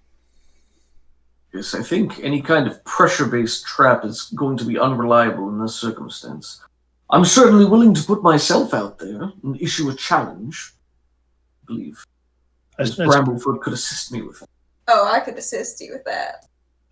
I suppose we could ask them to have some sort of netting for the ballistae so that it brings it to the ground, and then we could just run our little tukuses off over there. And how intelligent is this creature likely to be, Lady Nightgem? Probably more intelligent than the average commoner, but not by a massive amount. I would say Let me look up what should be a 14. Extremely intelligent. Oh. Ah, okay. It's going to be wary then. It'll be on the lookout for traps, but if it's arrogant, it might not care. Mm-hmm. It might think itself so powerful that it could outsmart anything we saw. Yes, the only reason why I think it's so arrogant is that it's just attacking these towns with more commonly than you would see from just normal dragon raids. Well, I think So- that was probably to draw off the well-equipped and trained adventurers that reside here. Now, they are not here while so that may have been part of the act, but It was certainly willing to go along with it. yes. What do we really know about green dragons? You said they covet treasure. But if I'm an intelligent green dragon, a pile of gold would not mean anything to me. I would know it's a trap. Maybe the kill ballistic everything and come itself back could be a later. trap. That's true. We've thought ourselves into a trap. I'm not the smartest This dragon is person, good. but He's very good. Touche, dragon. And Lady Nightgem, or not Nightgem, god dang it, too many ladies. Lady Cerelia, she calls for refreshments, and you guys start planning things out and doing details, and we can take some of this stuff offline if you'd like to. If you're happy talking about this for the rest of the time, then we can do that. What else would... Did you have anything else that you wanted to bring up before we conclude? Nope, the only thing else that I'd be doing is the post-mortem. Do we have any way of calling the equipped and skilled, as you call them, adventurers back to town to assist? I can send some messengers, but I fear they won't make it in time. They've already been walking away for a day, so... maybe they can run back double fast. They'll be exhausted when they get here. Out of But character, that's more people. so out of character, I wanted some reason for like a town like this that's the headquarters of the Harpers. Like, watching other adventurers be cool is not fun D&D, so I wanted you guys to be the heroes. So Sure. that's why they're kind of out and about right now. Gotcha. Makes Right, sense. right. But if that's what you want to do and you want them to get the glory, then we can try to work something No, out. no. That's all right. We can handle this. Hold on a minute, sir. Let's not go talking crazy. Hold on. So my concern is that it's a round challenge out of character. It's around challenge rating 9, so that's like 5 levels higher than us. I think we could maybe defeat it with the aid of ballista and extra soldiers, but it would be tough for sure. If you were fighting a young dragon, most of that stuff would be true. Most of that stuff. Yes. I think we shouldn't base anything we're planning on the mechanics of Yeah. the game itself. Yeah, that's we fair really enough. don't know. Like we'll definitely have an idea of what we might be able to handle, but at the end of the day, it's still a dragon, and it's still going to be a toss-up. See, Yeah. it's fun for me because I never have any idea how hard something's We going should to just be. assume that a dragon is likely to kill us. Yeah. Any individual in our party could easily be killed by this dragon. Yes. I'm right there with Allie, though. I love the mystery of not knowing, and I'm just like, yeah, let's do this. Ready to rumble. Yep. Yeah. So a couple of things. This will be a very deadly encounter, but you guys have a little bit of the drop on it. Some other things that I'm giving you: potions of poison resistance and other things like a ballista and some scrolls of fireball. So there's other things going on here, and so know that I'm not just going to throw a challenge rating 9 character down here, and there's a good chance that Langdodrosa Cyanrath is going to show up, and so probably some cultists and other things. So, but with the planning and everything, I think it'll be a fun encounter. Hopefully I'm not misjudging it because I rolled everything out in the open, so we'll just have to see. You know what? If it's an epic encounter, I'm going to be satisfied regardless. And if Yuri goes down in a blaze of glory, that's really the best death that he can hope for. That's right. No! No doubt to make a Hey, I'm statue. not lobbying for it. Although, like, if it narratively happens, it's okay. Yeah. There's more story for I would Yuri love to be a continue part. playing Yuri and have his legend grow, but if he dies here, it's okay. Okay, so I It's thought of another idea. it's time for Kevin to talk. Go ahead and talk, Kevin. Thank you. Out of character, do we have like a rough idea of how much time that before the army hits? Yeah, it's going to happen around midnight. Okay, so what I'm thinking of doing is finding like a bunch of rats, okay, or whatever's around the town, just a bunch of group of animals, and say, I need you to keep your ears open and try and find out if there's anybody planning on listening or being kind of sneaky, and try and find out where these spies are, as many as I can anyway, before that happens. Rats are smart, and they abound for sure. But they are animals, so it'll be tough for them to. It'll be tough for you to kind of impress upon them, like, "Hey, go find all the spies in the city." Yeah, that makes sense. Yeah, they have a hard time differentiating what's what. Yeah, and there's a bunch of sneaky people in this town that aren't spies at all. There's thieves. There's a thieves guild. There's all kinds of fun stuff like that. Yeah, that's a good point. I'm trying to see how we can change the idea a little bit so that it works. How about ravens? Because those are much smarter. Ravens and Pull some Game of Thrones stuff here. maybe if we're looking for something different besides spies, because Maybe like a specific.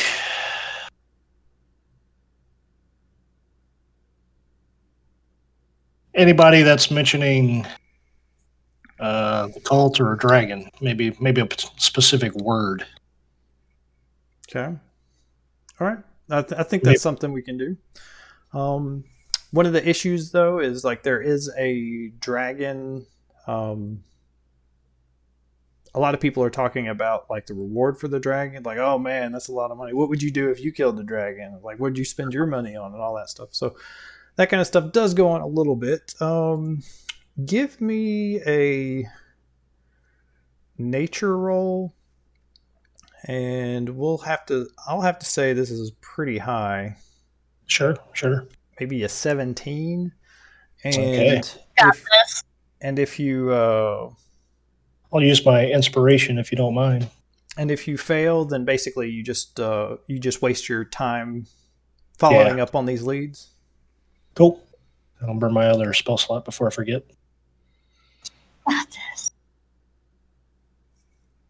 Woo! Holy cow! Yeah. Woo! All right, I know Ravenese. I have an encounter to plan next week. So we're gonna find us some. That roll's really good, so I'll probably have that happen around dinner time. Okay, all right. So we found ourselves a spy, or maybe a nest of spies. We never get rid of these things. Set up the spy motel. Very nice. Yeah. So you've sent them off, and then we'll deal with that during the next session. Was there any other skills or roles people wanted to make in preparation? There was one other thing I wanted to add. I think there is a chance that the Green Dragon will use the river. We might want to set up like a net down there or something just to slow it down a little bit. Great idea. So, and maybe set up a ballista near there so we can see if there is a dragon down there that's trapped momentarily. That's a cool idea. I like that a lot. I like that. I don't think that's going to take a roll, but that is going to change some things that happen. So, Ooh. Where would we want to be set up? Like, are we going to assume that the dragon comes in, so maybe we all set up by the net, and then if we happen to catch it in the net and we fire ballista and lightning bolt or whatever, we can soften it up before it actually comes out to fight us. But then we will be much farther from any of the gates, so we wouldn't really be helping with that. What if we set the net up under one of these bridges here? And then that way we have a little easier access to possibly get to them. That's a good idea. I like that. Yeah, I've got an idea for that. So, yeah, you guys set that up. You got to move one of the ballistas. She'll be able to have that done, or you guys can help in some way. And she'll set it up on like kind of in hiding in a warehouse near one of the bridges. Point it out over the water and can hit most of the shore. And yeah, if that trap gets triggered, then I think you'd get one shot at it before combat started. Yeah, we can do that. That's cool. As for people being set up, I think we should probably start at the river, and if we see the green dragon flying around and obviously not in the river, then we can take some time to go down to Drover's Gate, because they're going to have tons of guards down there, so they won't like need our help immediately.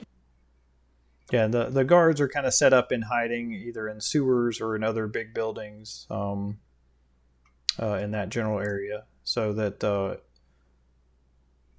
she doesn't want to like commit the troops ahead of time, because then the dragon flies over it and then all you have is a bunch of dead troops. So she wants them inside and waiting for like a signal or waiting for the gates to breach before the guards and the soldiers meet the enemy. Sounds like she's concerned about the spies giving out notification in advance, and she wants to give as much surprise as she can to the enemy. Yeah, she's going to hold off on issuing those orders until way later, where it's too late for the bad guys to change the plans, basically. Yeah. Smart. Mm-hmm. Eck, roughly how long does it take to run from like one end of the city to the next? Let's see. I put a scale in here. 0.2 miles. Let's see. 0.2 times 5,280. So 1,000 feet. It's a good trick. It's a good trick. Divided by 60 for a dash action. 17 rounds. 18 rounds about. Oh man. So almost 2 minutes. 2 minutes isn't bad. So Yeah, it's not bad at all. from here to the silver, but from there to like here, it's gonna be a big trek. But you could have horses standing by and ride on them. So long as they don't get taken out, then you'd be able to cross that in about the same time, I'd say. Well, I like the idea of a thaumaturgy challenge, Ooh. and that can be really issued from wherever because the dragon's probably going to be able to hear it. Yeah. But if we wait until like the army is outside, then maybe it intimidates the army a little bit. Nice. I think it was Ali's idea of having the lightning ready on the water. That way we can use it to conduct the electricity down to the dragon. I'd probably give it disadvantage on its save. I think that would be appropriate. That's pretty cool. Pelt it with as many things as possible when it's in the water. Yeah, if you get the drop on it and you are beefed up appropriately, then the fight's going to start and probably be winnable. But if you just went out there and issued the challenge all by yourself and said, "Aha, come get me, Green Dragon," then I'd go ahead and tell you up front that plan's not going to end well. Snap. But I'm liking what I'm doing. He would never issue the challenge if there wasn't a real plan, because fighting a stand-up fight is not really permissible. All right. Yuri has one ranged, well, I guess he has javelins too, but he has Guiding Bolt as one of his paladin spells. That's a good one. This is a good one. I haven't used it yet. Do we level up before next week? Nope. We're going to be level 4. Unless Nice you want try, to be, if you want to be level 5, I can be sweet talked into it. But I was planning on it being I would level just 4. say it would be pretty cool to shoot 2 Eldritch Blasts a turn at a dragon instead of just 1, but I think that would significantly reduce the difficulty of the encounter, because that would also mean that like I attack twice per turn. oh, do you? You guys, all the spellcasters get the next tier spell slot. Like Kyla would be able to take Fireball or Lightning Bolt on her own. So I'm cool with staying at level 4. Yeah, I me think too. it's more dramatic. Allie, Yeah, but- if you want to be level 5, you go ahead. Well, the rest of these guys could be level 4. No. I stay with the team. I'm curious. Well, I'm curious. What are the pseudo dragons doing? While Oh we're in yeah, town? they were supposed to come back. No, wait, they were trying to catch up with what's her face. Resimir. Yeah. Oh, that's yeah. But yeah, they could show up and give you some information there, or your orders were just for them to follow her and find out information and then come back. Yeah. Okay, yeah, they could come back and share that information. Pretty much, they found Resmir getting transported via a what do you call those things? She's in a royal carriage almost. A palanquin. A palanquin, yeah. And she's with several other wagons that are just moving up, and it looks like the caravan started splitting up around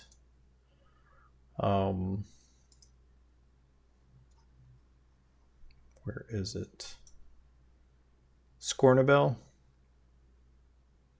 They're probably too far up to that. So yeah, they're traveling in a big procession that's just heading up towards Scornabel right now. But I will go ahead and say after that, some of them are getting on riverboats. Some of them loaded on riverboats here in Berdusk. Others are moving up north, and some are going west to El Turio. Looks like they're kind of scattering up in a northerly direction.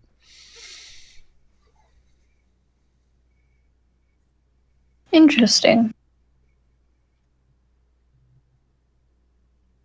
Out of character, how much of a reward do you think would be appropriate for these pseudo dragons? And it has to be divisible by 3. 3 gold. See, We they gave them 3 gold before and they liked it. yeah. This they had to like go traveling, flying, had to watch a guy. That was boring. I'd say like 6 or 9 gold total. Oh yeah. Start at 6. This is twice as much as they got last time. How about 6 and a little bit of silver as well, like just a few pieces of silver Fair enough. to make things interesting. Doug, could you be the accountant and deduct that? Of course. Thank you, sir. Absolutely. Like Well, maybe how about, 3 silver each, or Silver each. Cool.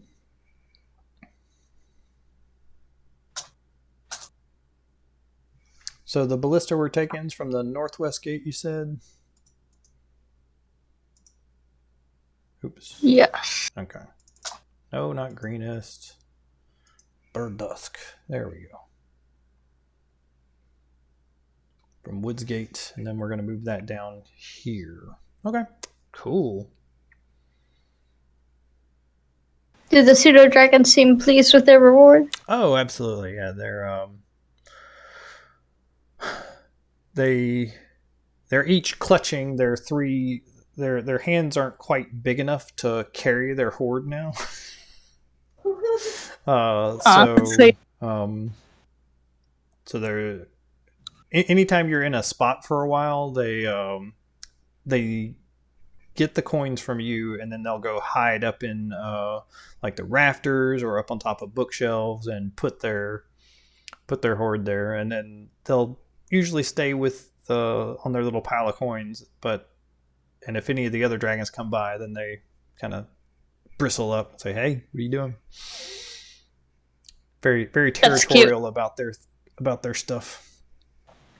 I'll find little pouches for them later to carry around their coins. Cool. I was thinking about that. Oh, they could do that together. Yuri can like try to Aw. stick Oh. something. You can weave Probably one poorly. together for them. Oh, and apparently I had not been counting that small statue of Black Dragon. Yeah, I didn't think 150 so. gold.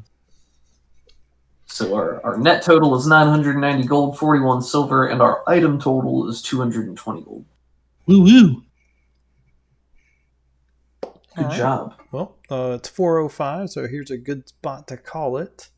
Feel free to continue plotting and planning. I like the plotting and planning sessions, but this is time for postmortem.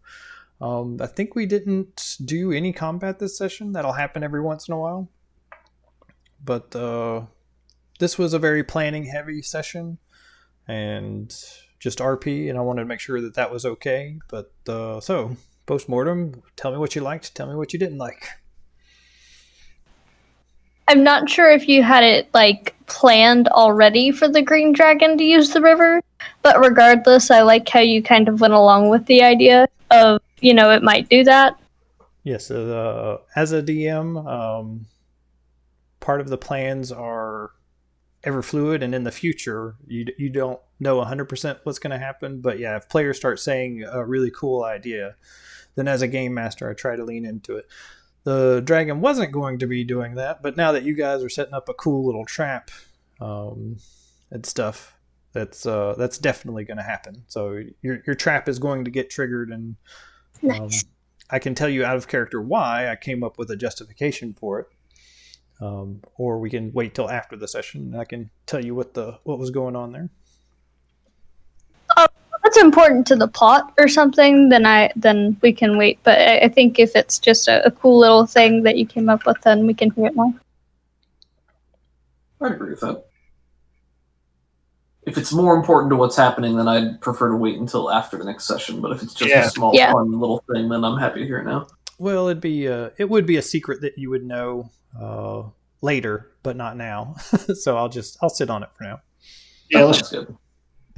When in doubt, I prefer to not know. Yeah. after slaying the dragon, we can go to the gate and be like, "We slayed your dragon," with proof, of course, and then that would deter everyone. That's true. Yeah, and I'll go ahead and tell you, the green dragon doesn't want to die and isn't going to fight to the death. So there will come a point in the fight where it wants to get the heck away. Depending on how well your trap goes, it might just decide not to fight you. It's okay, guys. I'm just gonna grapple it. Yes. Tower. Have that enlarge spell ready or the reduce spell, either one. Challenge the green dragon to an arm wrestle. Time for a You're country battle. win. Cool. Mini So, this one was kind of heavy on the planning, and I've played a lot of Blades in the Dark, where you don't do any planning until after you encounter the problems. But sometimes the planning session fun. How did people feel about that? Did you have fun, or is this? I don't think it's something we'd want to do every time, but I had fun. I had a blast. Yeah, I had a great time, man. Yeah, it was super fun. Yeah, there's still a lot of RP and stuff. Karen got to be a little feisty. A little sassy. I always like planning stuff. I think there's always a point when you're doing planning where you hit the wall of just like, well, there's really nothing else for us to do, or we've gone over all of our resources, and then you just have to come to a consensus and say, okay, let's move on. I have less experience with Blades in the Dark, but I really enjoyed, when we played that. Mm-hmm. I think it's a little bit different for situations like this. You could certainly treat it the same way, but it's not quite the same as going on a heist because, right. I don't want to draw that line in the sand. They're very similar, but I had fun. I really liked the dramatic task traveling with the interlude and stuff. Yeah, I think those are always really fun. Yeah, I love the interlude. Have more free-form ways to come up with solutions to the problem, but also have nice little role-play moments between the party. Yeah, I like the interlude. I thought that was cool. And Allie, I hope you don't take it personal when one of the guards or something misinterprets what you say.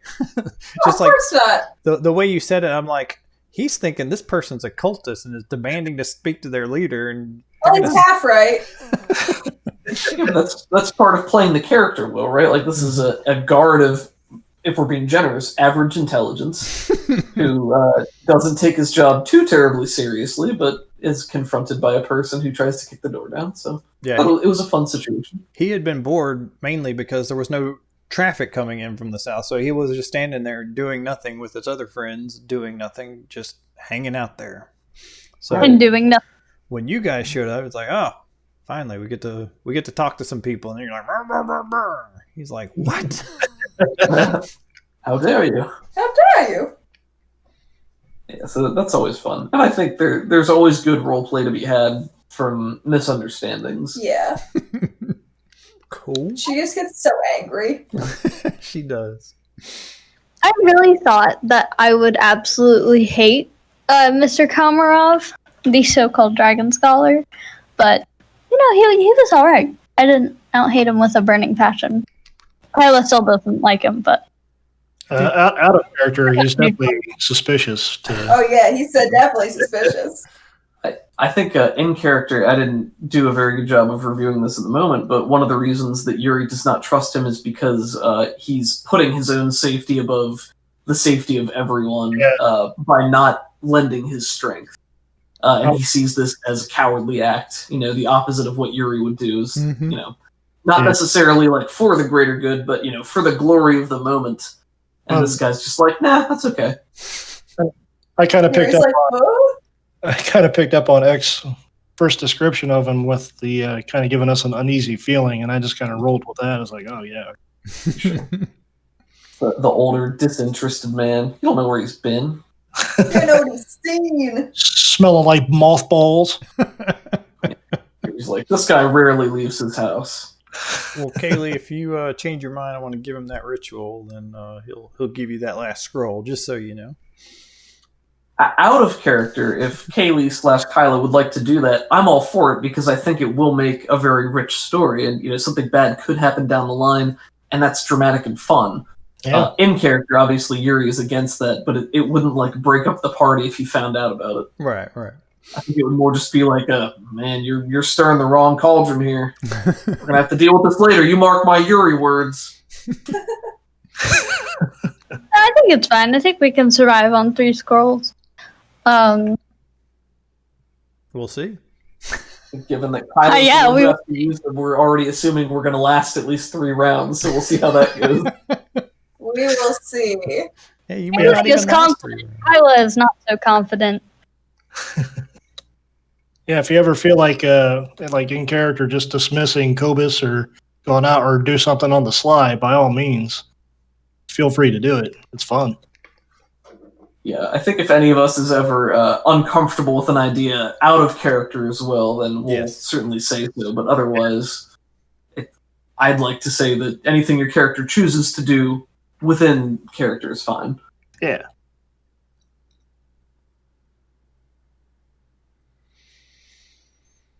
Alrighty, guys. Cool. Well, thank you for the session, Eck. Absolutely, Yeah, sir. Thank you for running. I would like to bring up one thing. There is a lot of crosstalk and a lot of talking over people. Yeah, I sorry noticed- about that. No, I was going to say I felt like Kevin got interrupted quite a bit this evening, and the same thing happens with Allie a little bit. I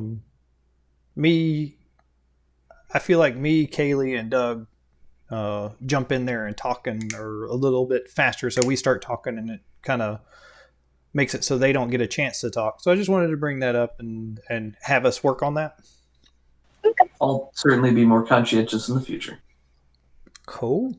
I would agree with that in general. It's never my intention to, but that's an accurate description. Me either, and I get excited, and there's like something funny I want to say or something cool I want to say, and I'm like, I try to get it out there. And I've been in a lot of online meetings lately, and a lot of other places where it is kind of like the first person to get in there gets their idea out, and everybody doesn't get that. But here, I feel like everybody should get a chance to talk. And I was in another group, or not another group, but another meeting where everybody was just very cautious and polite and waited to make sure everybody else was done talking. And that led to a lot of people getting to speak up that normally wouldn't. So I just wanted to bring that up. I'm not yelling at anybody. I had a great time, but something we should do. Sure. So gaming again in 2 weeks. I'm looking forward to it. Same here. Absolutely. The big siege. Yeah. Some great moments coming up. Mm-hmm. See you then. See Sounds ya. good. All right, I'm no longer recording. Let me find somebody to raid.